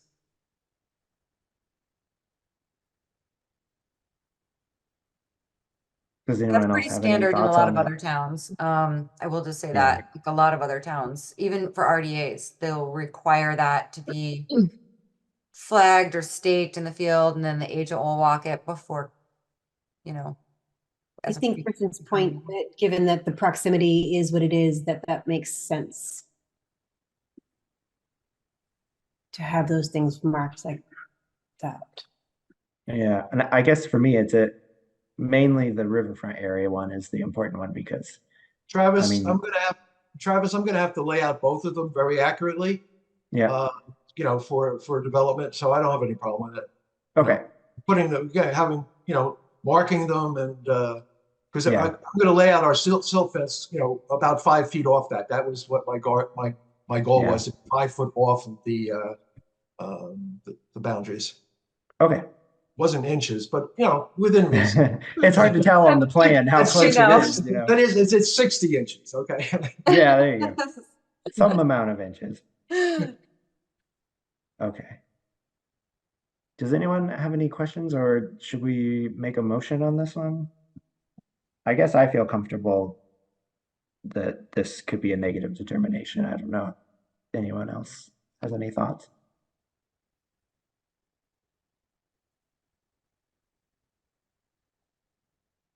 And so I'll just read, Mitch's suggestion was if we wanted to do a negative determination would be a negative determination type 3 motion, which would be motion to make a negative determination that the work described in the request is within the buffer zone as defined by the regulations, but will not alter an area subject to protection under the act. Therefore, said work does not require the filing of a notice of intent subject to the following conditions. And then we would add boilerplate conditions and any extra conditions that we want.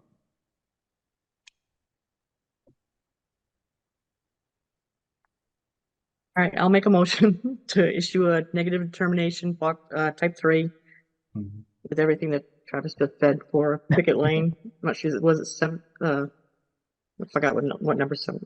Picket Lane. It's Seven? map R23 lot 49.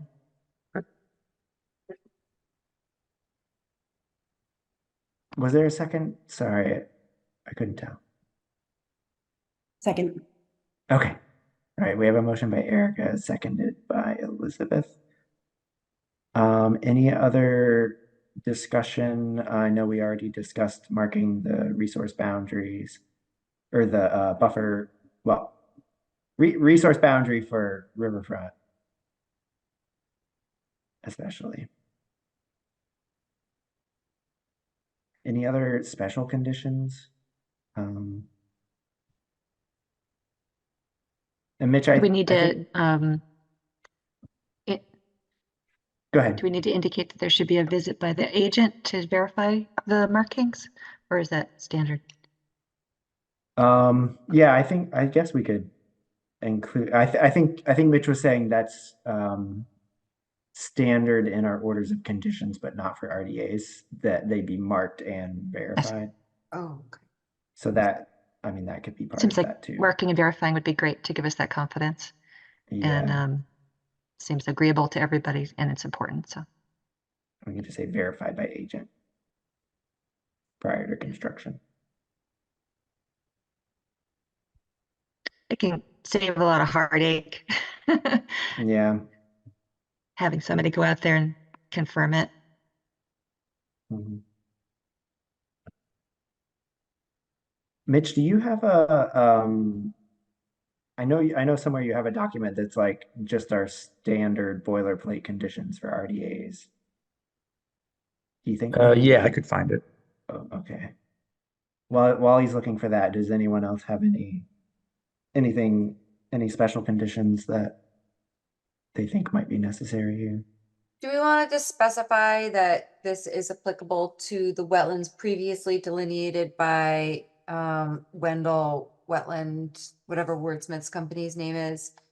And not for any offsite wetlands, because I mean, Mark had two comments. I didn't see his actual email and he didn't issue a comment letter because it wasn't Because the it's an notice of RDA. intent, but there was one that was a swale or stream, which is clearly based on that photo, a Yeah. trail. But then there was like a polygon that does look like, I mean, he's got access to different GIS files than we have access to, so I don't know. So I mean, do we want to just kind of cover our bases there and Well, I guess the thing that. is that we are not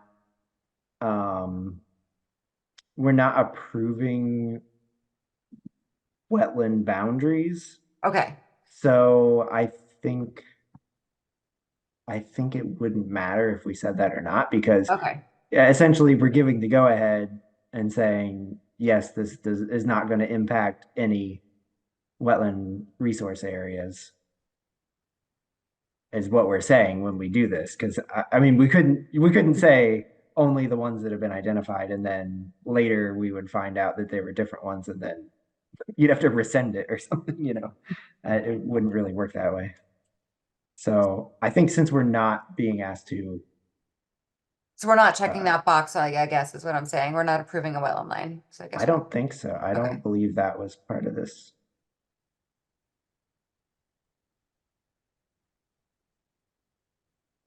It wasn't, Mitch. Thank you, John. Yeah, so this is our standard conditions.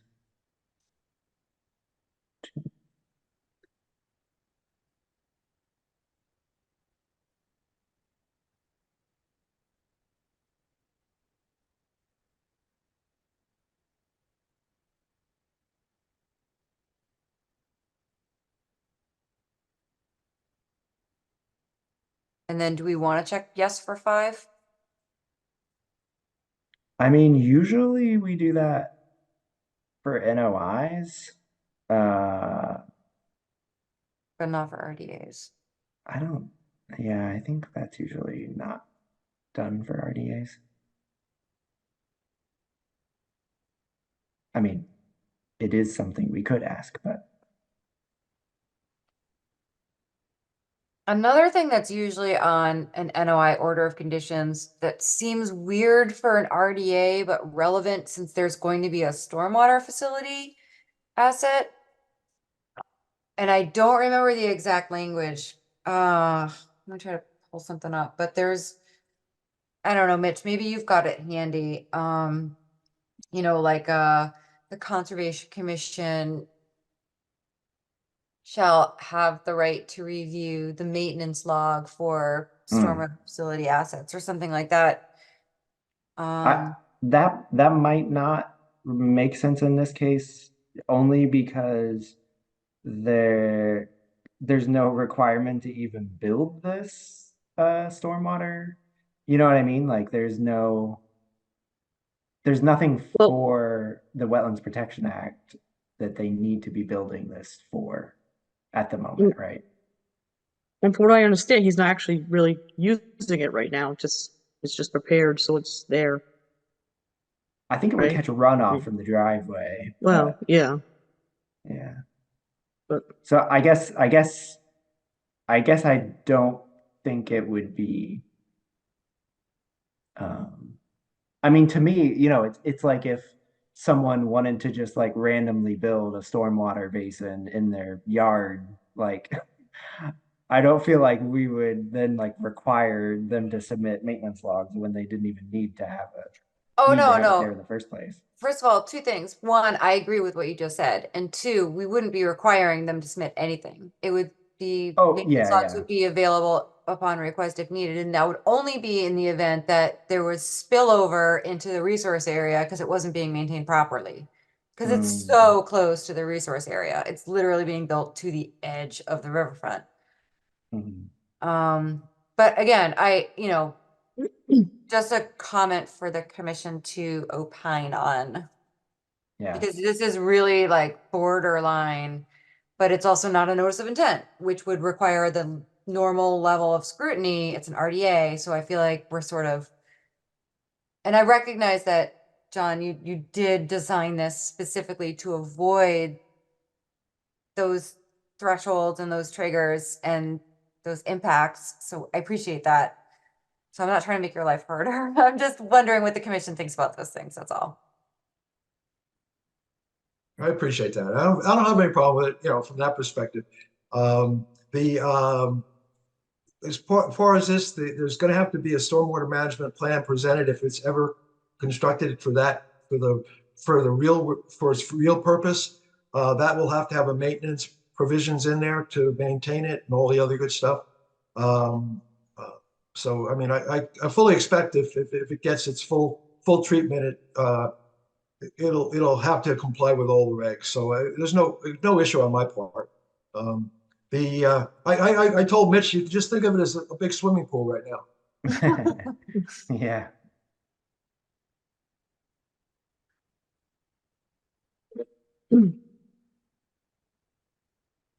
I guess, does anyone else have any thoughts on that?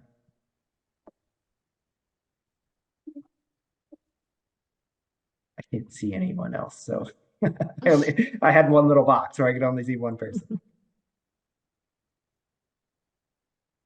I'm the lone soldier, and I'm trying to pull up another order of conditions where that's referenced, but again, that was for an NOI and it was within resource area, so it's possibly not relevant. Just Yeah. I throwing mean, it I out guess, there. yeah.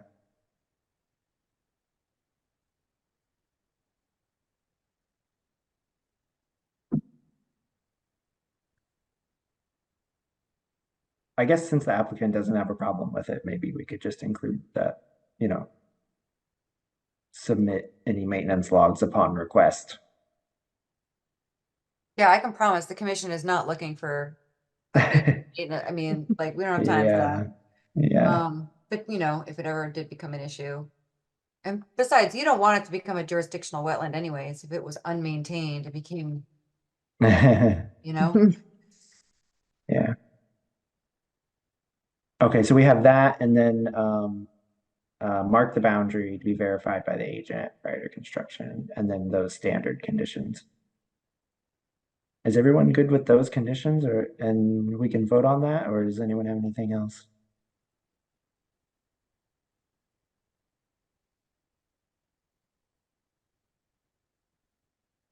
Okay, I'm not hearing anything else, so let's go ahead and vote on the negative determination the motion for a negative determination with those two conditions in addition to our standard conditions. So Erica, Aye. Kristen, Aye. Elizabeth, Aye. Emily. Aye. All right, and I am an I. So you've got your negative determination, John. And Well, thank you we'll very be in much. touch. I appreciate it. Again, thank you for your indulgence. Yeah. Take care. All right, thanks. Have a good night. You too. Bye-bye. Just to clarify, he's marking the riverfront boundaries or also any buffer zones? Well, I was specifically talking about riverfront. That makes the most sense. I mean, he's in buffer zone. Yeah, and the only issue with marking the buffer zones is that they're going to have to be like digging on that boundary. Yeah, So just making sure. you So couldn't really mark it, and you couldn't have markers stay there, I guess is what I'm saying. Okay, so we have one more RDA on our agenda tonight. Public meeting request for determination of applicability, tree and meadow planting at Miller's Meadow on Coleraine Street, map 48, lot 24. The project proposes to establish 1.65 acres of forest and meadow on the slope adjacent to Coleraine Street. An educational kiosk or sign will be installed and the whole will be backfilled. Oriental bittersweet will be removed along the Green River through cuttings with no herbicide being used. All right, is Peter, are you presenting on that? Or Nancy? Yeah. I Or don't really have Mitch? a prepared presentation, but I can answer your questions. Okay, yeah, maybe Mitch. Mitch, I believe the Conservation Commission is the applicant on this. Is that correct? correct. Since this is conservation land, so we are actually the applicants, although other people are doing the planning. Yeah, I can pull up the design. I think Okay. we're Yeah, all and familiar. I know I think you've been doing some work on this too, right, Mitch? In the background. Yeah, we're all working on the grant proposal. So are there any updates from the last time? Are there any change? I know we kind of talked about. So where we're landing is doing the trees, we're doing the pollinator meadow, not the knotweed, but the bittersweet in this area. And then maybe an educational sign. So I think those are the components at the moment. Okay. Yeah, and I know at our last meeting, I think we talked about how if there was like herbicide use, then that would require an NOI if there was herbicide along the bank. Right, so And so that's why just that's not cutting. being used. Yeah. There's a lot of trees being strangled, so free them up a little bit. And I think, do we have a list of the trees and the meadow plants that are going to be planted? Yeah, and we can kind of work through that if we want to make any changes. But I crossed some off that we're kind of in the southern part of the range. Oh, okay. So these are all native in the county checklist and in the northern part of the range. And I guess while he's going through this, if anyone has any questions, just chime in. Yeah, and I'm trying to do some digging on the side here, but I noticed a juglans genus on there and was just wondering if that particular one also exhibits the same allelopathic exudate as black walnut does. Could you explain a little bit? Sorry, yeah. So black walnut is here, stand by, so the butternut hickory is the juglans genus that you have on this particular list. Relative to this is black walnut, and its roots put out a chemical that will kill pretty much anything that you plant around it or that gets seeded around it. And I'm just curious, I'm trying to dig around online to determine whether or not this particular scenario species has that same issue. And perhaps the person representing the project that's on this call could answer Yeah. that. Yeah, I don't would know. also just add that anything that's state listed, you need permission from Heritage to plant. They get grumpy when you plant things that are state listed. Yeah, that's why I wanted to make note of that. So does that, Mitch, I know there was like kind of a tight timeline. Is that still true? Yeah, we need to submit, it's the last Wednesday of the month, the 24th. Okay. And is everything, I guess, is everything other than potentially those plants? But is there anything else that requires MISA review? The planting is exempt, but I submitted a habitat management plan for the invasive removal, so we're waiting on them for that. Okay. Is butternut hickory rare though? Liz, do you know? Is that, Yeah, is that like a it is a rare species, and I also am seeing that it does also have that root exudate that inhibits seedling growth around it, including its own. That's so interesting. So I guess that would be something of concern, although it might help with the bittersweet. Yeah, I was just thinking that that's why Yeah. you were bringing it up. I guess I was just more concerned that if you're going to plant this in relationship to other stuff that you're trying to establish, this would basically work against you for that. Yeah. Should we cross it off? I'm comfortable with crossing it off the list. I don't know. Maybe we should bring it up to Heritage and be like, this is how we get rid of all the bittersweet. Yeah. You have to plant it near the river. Yeah, rather than in the tree line was going to be up by the road, right? Yeah. Yeah. Or, I don't know. At least for now, the planting. Right. Right. I So if there's guess a new one. I guess I'm just curious in general, are there other rare species on this list? I know we'll see when we get there, but I think that was the only one. okay. These all look like good, like floodplain species.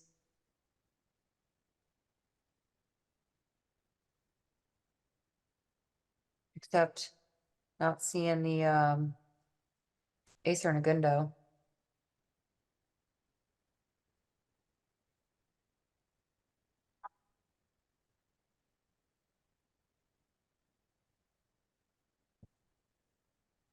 Is that the box elder, Kristen?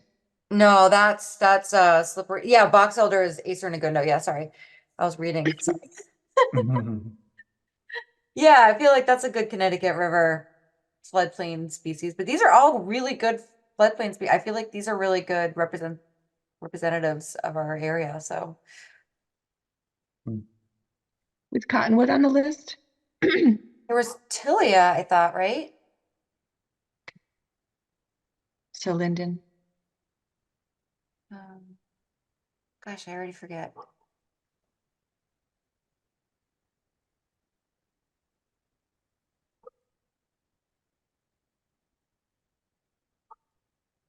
Here are the trees. Did I invent that? Tilia? I guess I did. No, I didn't see cottonwood or Tilia. Those are good species. Or a silver maple too. But still, those are good. Yes, these are all Shagbark. good species. Yeah.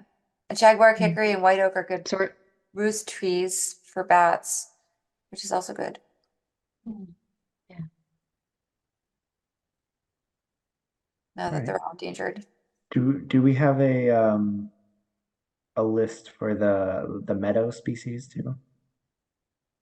So yeah, oh yeah. Okay, Mitch pulled it up. Excellent. Cool. Yeah, so music to dry native pollinator mix.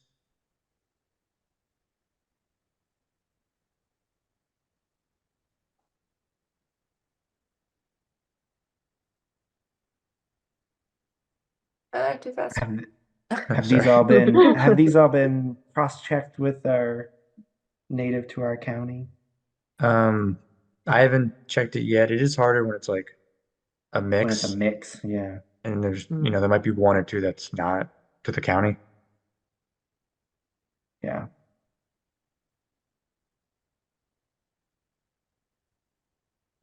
I will say, Peter, that New England wetland plants, not trying to promote a specific business, but they are usually pretty specific to native. Ernst is good too, though. And Yeah, I could double check their what they have on their mixes. I did hear that they get all their seeds from Ernst and that they mark them up. Oh, that's a scandal. Interesting. Scandalous. I did not know that.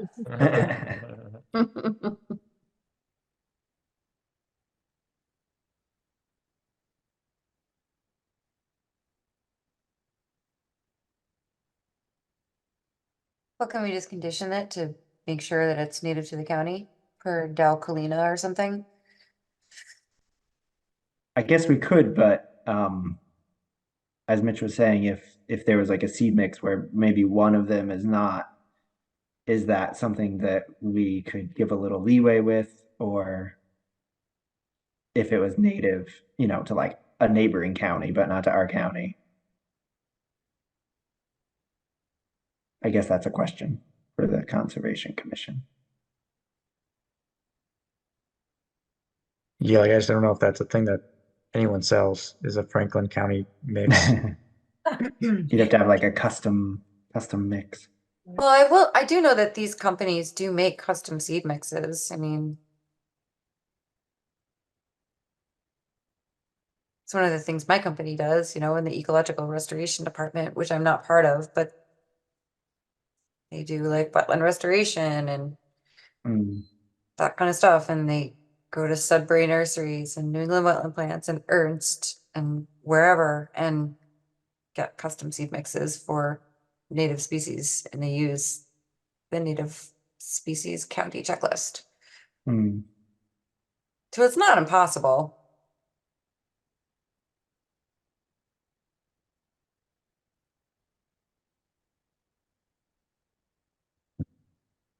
It'd be great to see that. And maybe, I mean, our consideration shouldn't be cost, but that is a Mm. consideration in terms of whether the project is practical or not. I definitely want to see primarily local as possible. And if it's possible without breaking the bank, I know how much is in our conservation fund. Yeah, and this would be mostly from the grant. This one's pretty good, honestly, and I love that. I love the purpose, so I'm not trying to be like stinker. Yeah, I mean that is one of our conditions, is always like native to the county. So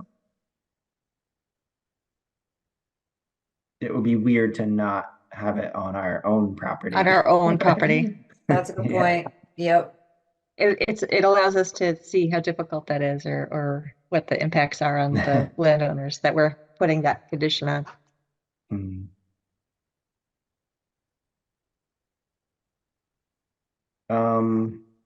Okay, so in addition, so there's the tree planting, there's the sign. Do we know like where approximately the sign is gonna be on the property?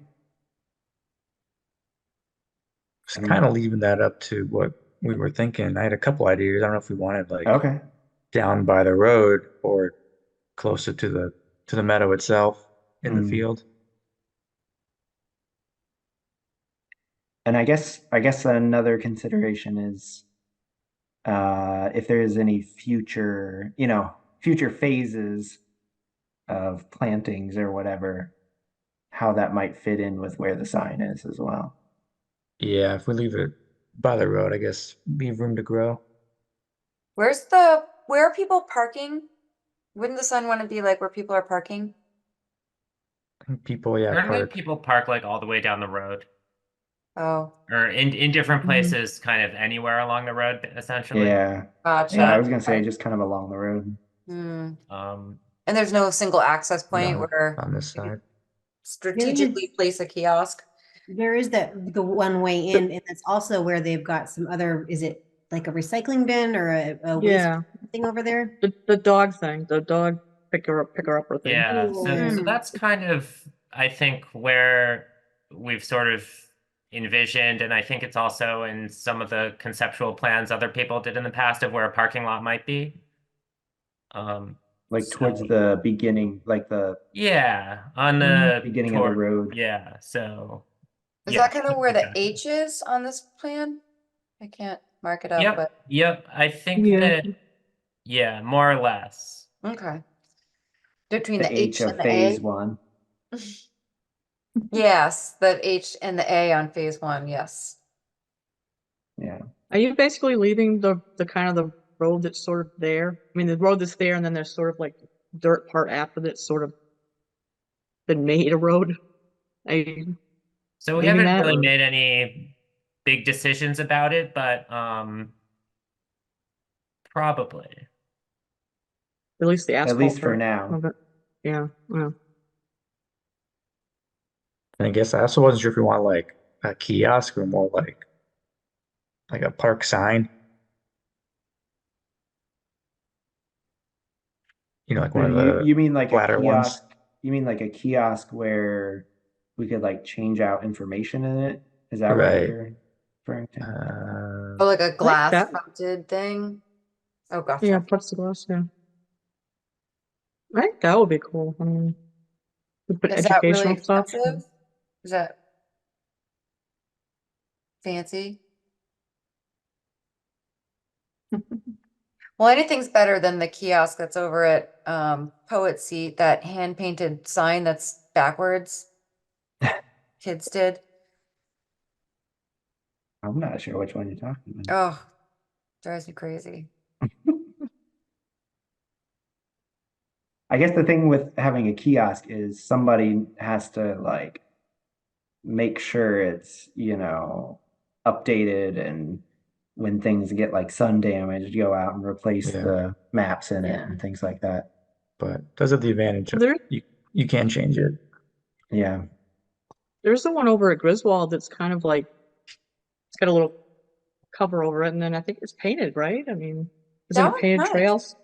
Yeah. That might be nice to, paint sort of like this is where this is here. So, Yeah. So it sounds like kiosk might be preferable. I don't know, Peter and Nancy, if you guys had I guess a something preference something for like like this otherwise. yeah, either like that kind of sign or like a kiosk.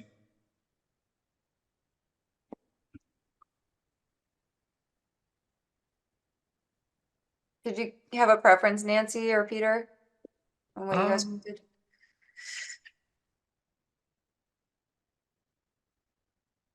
I guess, I guess maybe I have some preference for a kiosk, I guess.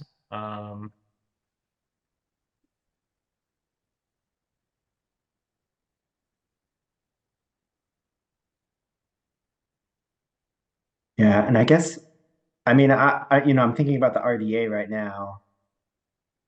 Um, I guess for the permitting part of it, I'm not sure we would necessarily have to specify. We could just say signage to be installed, and Yeah, then I it's think just sort of a pretty much the same. decision to be made. But since it is conservation land, it's good for us to talk about and see what our preferences would be.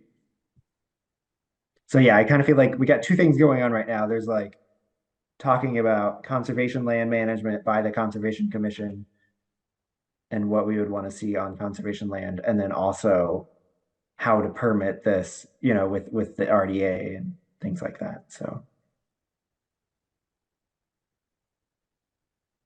that's where it's kind of weird and nebulous dealing with conservation land by the Conservation Commission. So, okay, I guess I'm just wondering if there's any, I can't think of anything, but if anyone would have any concerns about a sign being put in for permitting purposes in riverfront area. I think it should be fine. Okay, so we talked about the trees, the meadow plants, maybe specifying native to the county for that. And then the signage, and then there's the bittersweet. And that was just going to be like hand removal, loppers and things like that. Yeah, like loppers and clippers and handsaws. Mhm. And what are you gonna do with it? Are you transporting it out somewhere? Or Yeah. burning it or what? So, well, I was reading about different methods. I guess so I haven't done this myself before, like disposal of it. But I was reading that you can keep it in black trash bags for a number of months in the sun and then compost it after that. So that was one thing I was thinking about doing. But I guess I'm interested in hearing if other people have suggestions from the commission. You might have an awful lot of compost. If it's A like lot a of piggy vine, bags. yeah, it might be a little unwieldy. You definitely don't want to chip it and leave it on site. Let's start with that. Cool. And so there was another project that we permitted that they were removing bittersweet in riverfront area, and we I think what we decided was to have them remove it from the riverfront area, and then I think they were going to burn it. Mhm. But I'm Yeah, not, I mean, on that this was- property. Oh, go ahead. Yeah, I feel like we kind of went around and around with that one. Yeah. And I think what actually ended up being decided was that they were going to leave it in place because they didn't want to drag all of the seed across to Oh, get to the yeah. place where they wanted to burn. Yeah. And, so I've always had this kind of nagging question of like, so what's the regulation around proximity to the actual resource in terms of burning something of that nature, given Austin's point to the quantity of biomass that is going to be on site. Yeah. I think Natural Heritage is going to come back with their preference anyway for disposal. Okay. Disregard them. Yeah. So I don't know if we just want to wait to see what they say for the habitat plan. So Although can my it be curiosity brought to remains. commercial composting, like large scale composting places, or? I don't think you want to share invasive species anywhere. Like, you don't want to chip it. You don't want to ship it. No, I did see online that some places say you can bring it to commercial composting facilities that it gets hot enough, but If it's properly managed, and it's a labor intensive process to properly manage in order for that temperature to get up high enough to kill off the seed. Yeah. Cool. I did ask Somebody about one industrial composting facility around here, and they said no invasive plants. So yeah. Sorry, go ahead, Eric. somebody was doing something over at Green River doing the black trash bags. Was it Wisty or was it? I forget who it was. It might have been But I not. think she was doing. Yeah, I was gonna say she might be doing that with knotweed. Yeah. Yeah, because But that I just wondered. I just wondered solarization, how right? it worked. That was a solarization project, though, right? Like they were using the black trash bag to create a sufficient heat to kill off plant material underneath it without having to go through the process of the removal to try and basically starve out the roots. I thought they were actually bagging it. I thought they were bagging it, and but I think Kristen's right. I think maybe it was knotweed and wasn't bittersweet. I'm not sure, but if it was what you were talking about, Liz, then that would not work in this sense because it kills all the non-target stuff, and you guys are in priority habitat, so that wouldn't Yeah, work. weren't they also going to burn at Green River?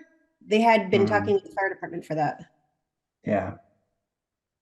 Yeah, this Out is of a curiosity, this is a while if you were ago. gonna pull it early in the season before it developed berries, then could you just compost it normally? I'm not sure if the roots would, The roots are pretty tenacious. yeah. And those It seems seeds like- are pretty tenacious too. They sort of stick around. That's why. Mm. Yeah, that's how it became the ornamental thing issue that it did, was because of that seed. Yeah. So I guess as Travis was saying earlier, speaking to one of those compost places, nobody really wants to take that chance, because the minute you see what has happened, the minute a seed sprouts, you're done. It's really troublesome. Mm. Our poor community, guys. We're overrun with invasives. It really stinks. Mm. But we do have great projects taking care of it. Yeah. I'm so grateful. I'm not trying to I'm not trying to put you out, guys.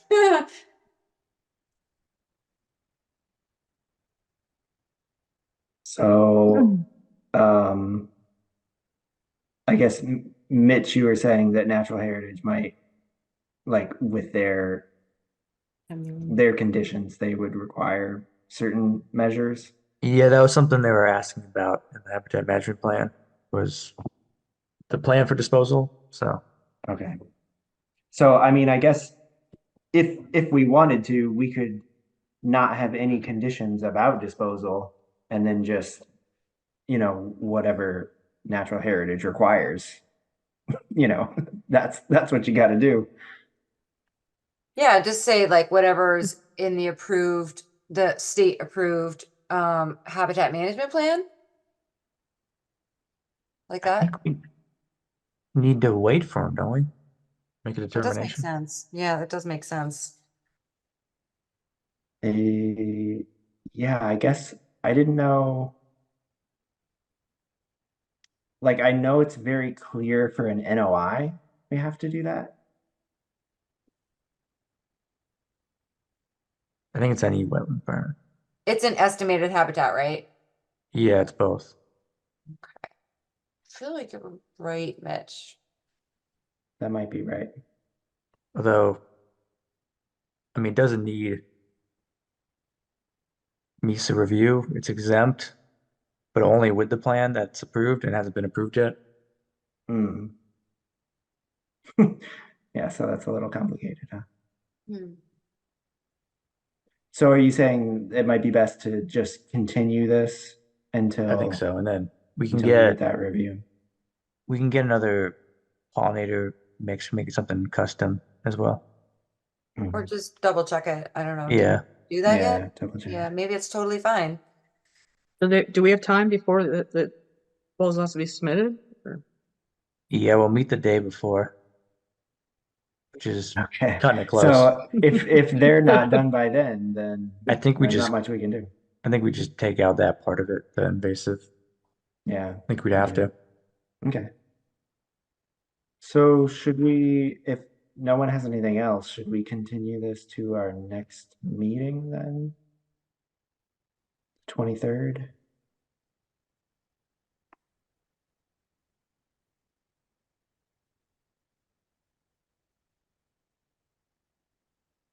Anyone have anything else Sure. other than continuing, or anyone want to make a motion to continue it? I was gonna say, do we have to request it because we're the applicant? I mean, Well, I guess I guess another thing we should do is open it up if there's anyone from the public who has any comments.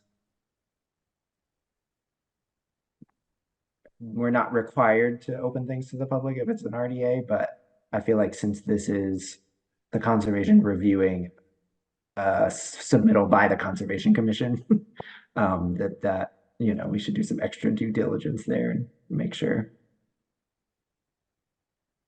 All right, I'm not hearing any comments from the public at this time. So if anyone is watching this on YouTube and you missed the meeting, come to our next meeting if you have comments. And you can comment on it then too. All right, Erica, were you going to make a motion? sure. Make a motion to continue this until our next meeting, April 23rd. Is that right? Yep. I'll second that. All right, so we have a motion to continue. Anyone, any discussion on that? All right, so we will vote to continue this to our next meeting. Erica? Aye. Kristen, Aye. Elizabeth, Aye. Emily. Aye. All right, and I am also an I. So, good discussion tonight. Thanks, Peter and Nancy, for being here and sticking around until almost 9 p.m. And I guess we have this on the mayor's uh, in her mind now too, mentioning it at the beginning of the meeting. So, yeah, I guess we'll reconvene next month or not next month, in 2 weeks at our next meeting, and hopefully we'll have a response from Natural Heritage by then. All right. Thank Thank you. you so much. Thanks. Mhm. It was good to see you guys. Thanks for all your work on this. Bye bye. All right. Have a good night. Okay, so Mitch, I think we have an emergency certification. Yeah, from Mass DOT. Do you want Embankment to? failure near Home Depot. It's actually And across the street, right? Yeah, across the street from Home Okay, because Depot. when they first said that, and then when I saw the pictures, I was like, oh wait, that's not where I thought it was. Yeah, so it's on this side. Yeah. So they're not clearing any trees and they're just gonna dump a bunch of riprap. Regrading the slope as necessary. Stabilizing the toe of the slope. Large riprap, followed by smaller riprap. Geotextile fabric.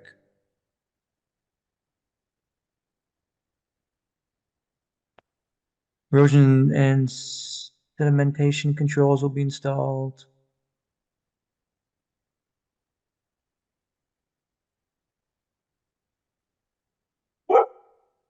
Yeah. Can I we at guess least? just, oh, go Sorry. ahead. No, you go ahead.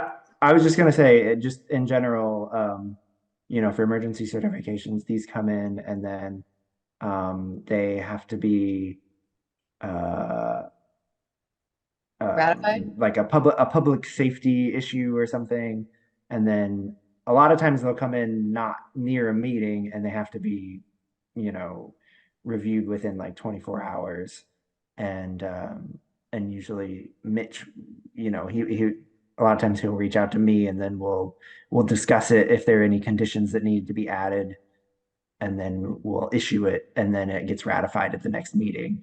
But since this one just came in, we we can just issue that as a body, and add any conditions that we think, or not issue it if we don't think it's an appropriate use of emergency certification. And so for emergency certifications, they're only supposed to do the work that is necessary to uh, abate the emergency, and then any additional work would need to be, they have to file an NOI if there is like more extensive work to permanently fix the issue. So sorry, Kristen, what were you gonna say? Oh, I don't remember, but I was gonna say, all right, so clearly there's some roadside washout there that's creating some soil migration, bank failure, and it's adding sediment to the stream, and that's no bueno. Mhm.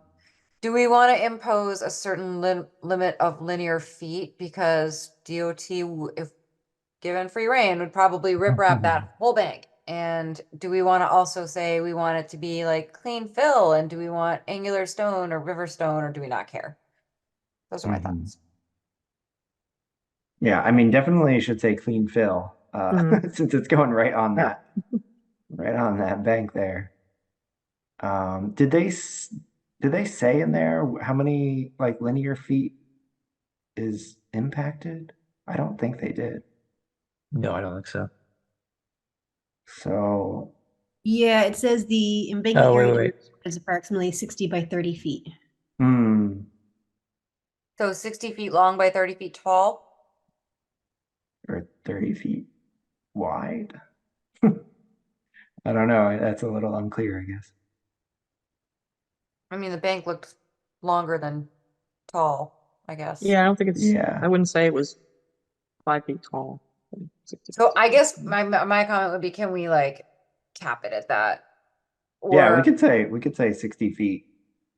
or do we want to do a site walk, Mitch? And if you've got time between their request and when it has to be issued, because I think it has to, the work has to be done within 30 days, right? 30 days, yeah. Um, I don't know. But I think if we're issuing it, like we're supposed to respond within 24 hours. Right. And I think it's Obviously, already it looks been more bad. than It doesn't 24 look hours. stable. Put it that way. Yeah. But I hate to just see overly rip-wrapped. You know, when streams can't find their equilibrium and they're Mhm. continuing to cut into infrastructure, it's because they don't have connectivity to the floodplain, and just rip-wrapping the crap out of it is not the solution. But Yeah. I know it's Home Depot and we gotta pick Well, our battles. it's not even Home Depot. It's Route 2 on the other side, like on the Right. Big Y side. Wait, It's that area where all the invasives are, though, where all the Yeah, knotweed is. it's full of knotweed. wait, so where Mass DOT just filed with us, where they were gonna do that I roadway? think further up the road, I think. So do they have a current open NOI for this same site? I don't Uh, think it's the same n- site. This is right on Route 2. The other one was going up towards Coleraine or yeah, Coleraine. oh no, there's an older No, no, one.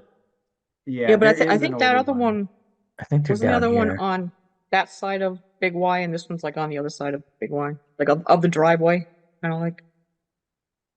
Yeah, Uh, I guess we could go back and look at it, but I think it doesn't go down quite that far, and I don't think they were gonna touch this area, like down by the stream. They were only doing like the road surface. Weren't they widening the road though? And they were like going into that stream over by, what is that? McDonald's? I don't know what's over there on the south side of the rotary there. Weren't they like widening the road and like going into the stream? Smead Brook? Weren't they doing something at Smead Brook over there? This isn't the same Uh, area. Mitch, can you scroll down to like the engineering, like the yeah. overview? I feel like if is this the Home Depot? Yeah, that's Home Depot. So I'm just then curious probably if there's over an here. open NOI for this Oh, Mass DOT yeah, project. That might be different. it goes up further than I thought it did.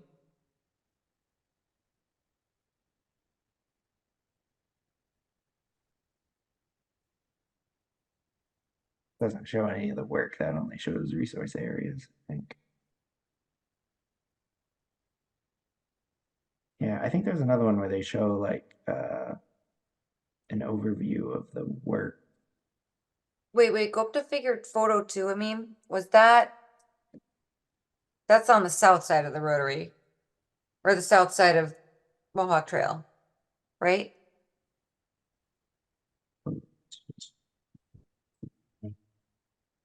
Facing east. Nope, it says facing west. Sorry. Shoot, I'm sorry. I'm all mixed up, guys. This is Irving Gas. That would be near that gas station. That's like further towards downtown on the northern side, on the same side, but Okay, so here's where all those invasives are that Erica was just talking about. And that's kind of like on the south side of the Big Y parking lot. yeah. And the current project is west, like up back in that photo, so far back you can't see it. Like past the tree. Yeah, well, like way past that, I think. Okay. So basically, I guess my question was, there is no open permit for this. It's not, this limit of disturbance is not part of an existing Mass DOT permit. Yeah, I think if we look Still at not these sure. plans, yeah, oh yeah, these are the ones I wanted to see, where it showed where they were uh,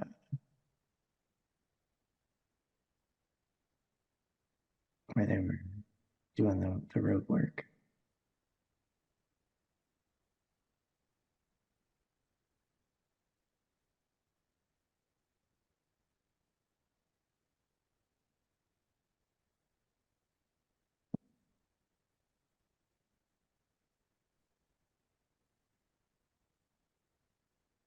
I can see where It's kind of hard to tell from the site visit photos were. Yeah.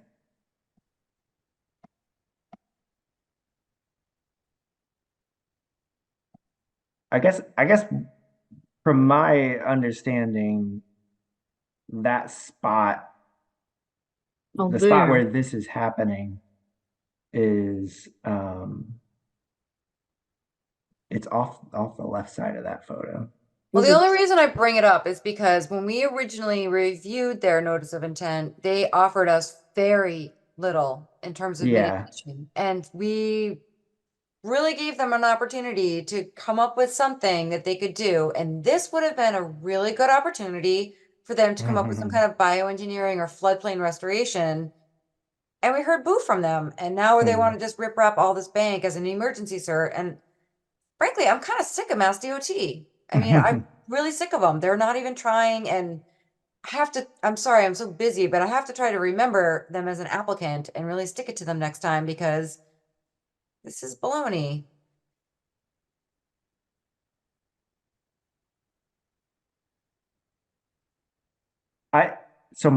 What I remember is I don't think they were widening the road, but I think the loss in vegetation was in the like median. Like right Mm. now, there's like a grass median, and they were either taking that away totally or reducing it a lot.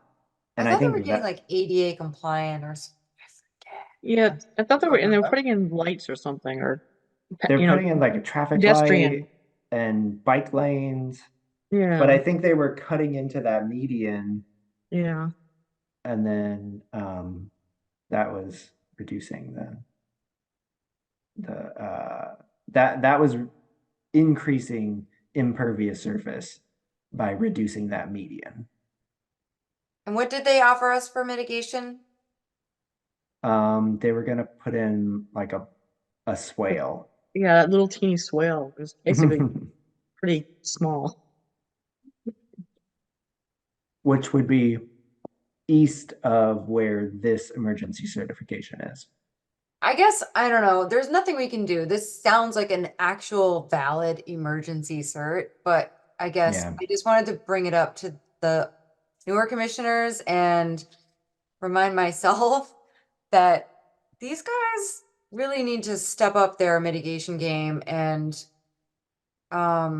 show us that they mean to meet the performance standards under both our ordinance and the Wetlands Protection Act when it comes to filing in our town, in my opinion. I think they might be exempt from our ordinance as a That's right, state they agency. are. You're right. They are. Yes. They are.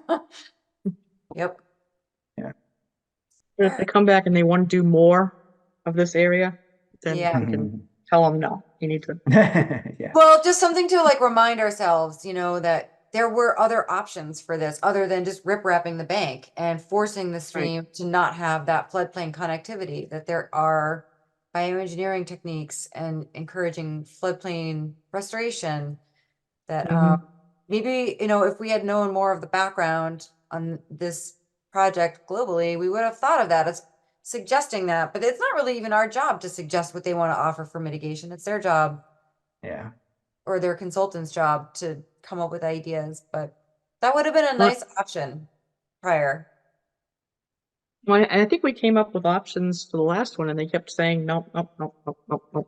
We were, yeah, and we were really just kind of reiterating what the state said, because we're not paid. We don't have time to research what other stuff in the watershed they can do, what property they own, and what's within performance, right? You know what I mean? Like Yeah. we're doing the best we can as volunteers. So So, Kristen, going back to your you know, you said for like potential conditions, you said clean fill. We could limit it to that 60 feet, 60 linear 60 feet. linear feet, yeah, and 30, yes, Um, horizontal feet. Wait, no, and then makes sense. 30 vertical feet? yeah, I don't really know what the 30 feet in width. Yeah, I don't know. Yeah, I guess, because they're gonna be, yeah, I don't, maybe say like, do not put, maybe instead of saying 30 feet, like vertical, say no fill below mean annual low water. Or something like that, like, or no riprap and land underwater. Something like that. I So think only didn't on bank, no land underwater. I don't know if that makes sense, but yeah, I didn't think they it said that there say was, yeah, it said land underwater wasn't going to be affected, I think. perfect. yeah. That's what it Put that in said, writing, lock them but in. yeah. Lock it in with a condition, yeah. Okay. So does that sound good to everyone with those? I got three, the clean fill, the 60 by 30, and no work and land underwater.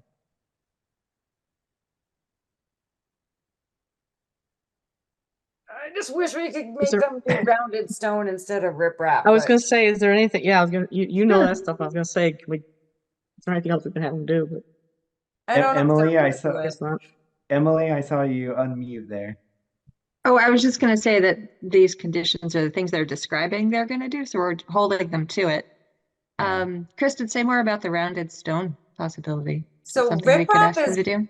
riprap is, first of all, riprap is terrible because it increases thermal loading. They already don't have any trees there, so I mean, it's not shaded anyways, but sun baking down on these hot stones, and then we get a flash up thunderstorm, and all that hot water is just going right into the watershed.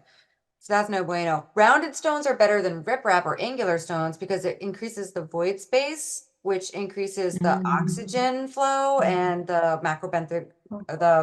benthic macroinvertebrate community and habitat diversity and that kind of thing. But I will tell you that rounded stone versus riprap stone, worlds apart in terms of pricing, and nobody is going to want to pay for rounded river stone if they don't have to.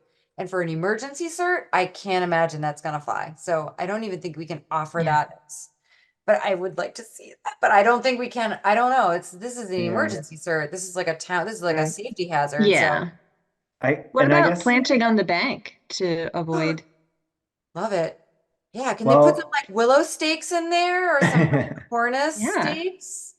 I mean, isn't this bank like extremely steep and it's They're gonna have to basically regrade it. isn't it like concrete right now? Like that's washing away or something like that? I That's what thought it it looked was. like in the photos. It said Can you something tell me about, again? it said something about removing the, I don't know, the roadway or concrete roadway or something like that. That was crumbling. And you could see in the picture that the erosion was right up on the edge of where the guardrail and the actual road was. Yeah. It didn't look like the guardrail's about to fall in. I have a feeling in reality, if they dump riprap on that, it's definitely going in land underwater. And they Well, can't keep it they out. were gonna regrade the slope Do they first. have the real estate though? It looked like the road was right there. I don't know. That's what they said they were gonna do. Hmm.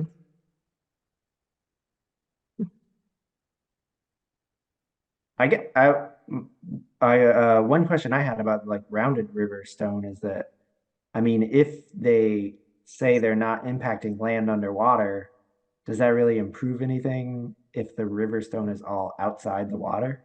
Yeah, that's a good point. If it's in the channel, that does matter for like the void space. Yeah. Because In terms of I know we had that for that like culvert replacement. We had Yeah. rounded Yeah. stone in, where the stream was going to be flowing for the stream bed. yeah. If But if it's in land underwater, I think that should be a condition. But certainly for like shade mitigation, I would love if they could stick some kind of stakes in there, like Emily suggested. But I understand also if they just can't do it. It might even be a safety issue with like visibility on the roadside, but Mm. Or roots threatening the road And if it's roots, too exactly. I was close. just gonna say, yeah. yeah. I don't know. I feel stuck. This stinks. I Yeah, wish we knew about this problem when they came with us with the NOI. yeah. I mean, this might have become a problem since then. Yeah, Yeah. but what's on the Mhm. others? So I don't know which Hmm. stream bank is eroding, if it's the right descending stream bank or the left descending stream bank, probably the left descending stream bank, right? It And then, looked like the left this is to the- me, but it was yeah, confusing. probably the left, because it's like going towards town, right? And that's where all the rivers are. So like, Mhm. like, what could they possibly, I'm just curious, just like spitballing here. What could they do to soften the right descending stream bank to create more floodplain connectivity? Allow the stream to find its like meander width on the other side, away from the road. Is that owned by Mass DOT? I don't know. Maybe that was something we could have explored during the NOI process, but we didn't. So, Hmm. and sure. I thought Yeah. we did look to ask them about some part of that stream. Did we? Up on that side, didn't we? You have such a good Well, I memory. thought I don't remember that.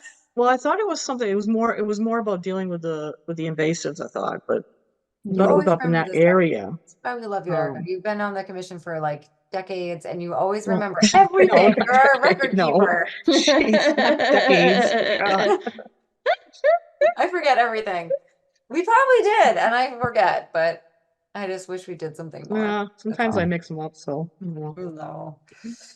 All right. Well, does anyone want to make a motion to issue the emergency certification? I'll motion to issue an emergency certification for the Mass DOT Route Route 2. 2 road repair on Smead Brook. Was it Smead Um, or Wheeler Whe- Brook? Wheeler. Wheeler. Wheeler? Okay. Wheeler Brook. On the north side of Route 2? yes. Then it's Yeah. Wheeler. Okay. Second. All right. We have a second. And then any discussion? I guess I'll just clarify those conditions that we discussed with the clean fill, 60 by 30 feet, limited to 60 by 30, and no work and land underwater. That sounds good to me. All right. Any other discussion before we vote on that? Okay. We will vote on the emergency certification. Kristen, Aye. Erica, Aye. Elizabeth, Aye. Emily. Aye. All right, and I am an I. So that is issued. All right. Can I just say, I don't Yeah. understand why we have to even put in clean fill. I mean, that should just be You would think. common sense I think that you I think only if use it, clean fill for anything. I mean, yeah. I think it's just if it's a condition and they do the work and then all of a sudden a bunch of invasives start popping up, we can make them rip it out and do it again. okay. Whereas if 'Cause it we just didn't, seems if like- it wasn't a condition, then we'd be like, well, what can we do? We didn't tell them they had to use clean fill. Yeah, a lot of contractors too will like just use kind of like a thumper and just smash up stone and then use that smashed stone. They've got like, construction yards, right? So they break up a bunch of bedrock on one site and then they save it for use on another site and then they dump, they're like, oh, we got like a riprap situation. Let's take all that, chopped up bedrock we got on that other job site in Hinsdale or wherever and dump it in the Greenfield riverbank area, and they don't rinse it first and it's full of stone dust and all that stuff just washes downstream and it's really no bueno. So you have to kind of Okay. clear. It's got, I don't know, like, you know what I mean? Yeah. I think like Yeah. you just said, Travis, like it needs to be stated because otherwise they Yes. won't wash it. They think, oh, Yeah. it's been washed by the rain. It's, I'm sure it's Mm. clean. I've heard that excuse before. I guess I'm just thinking about how I would do stuff. Yeah. Would not be with anything. You might do As things a better good than and other conscious people. person. Yeah.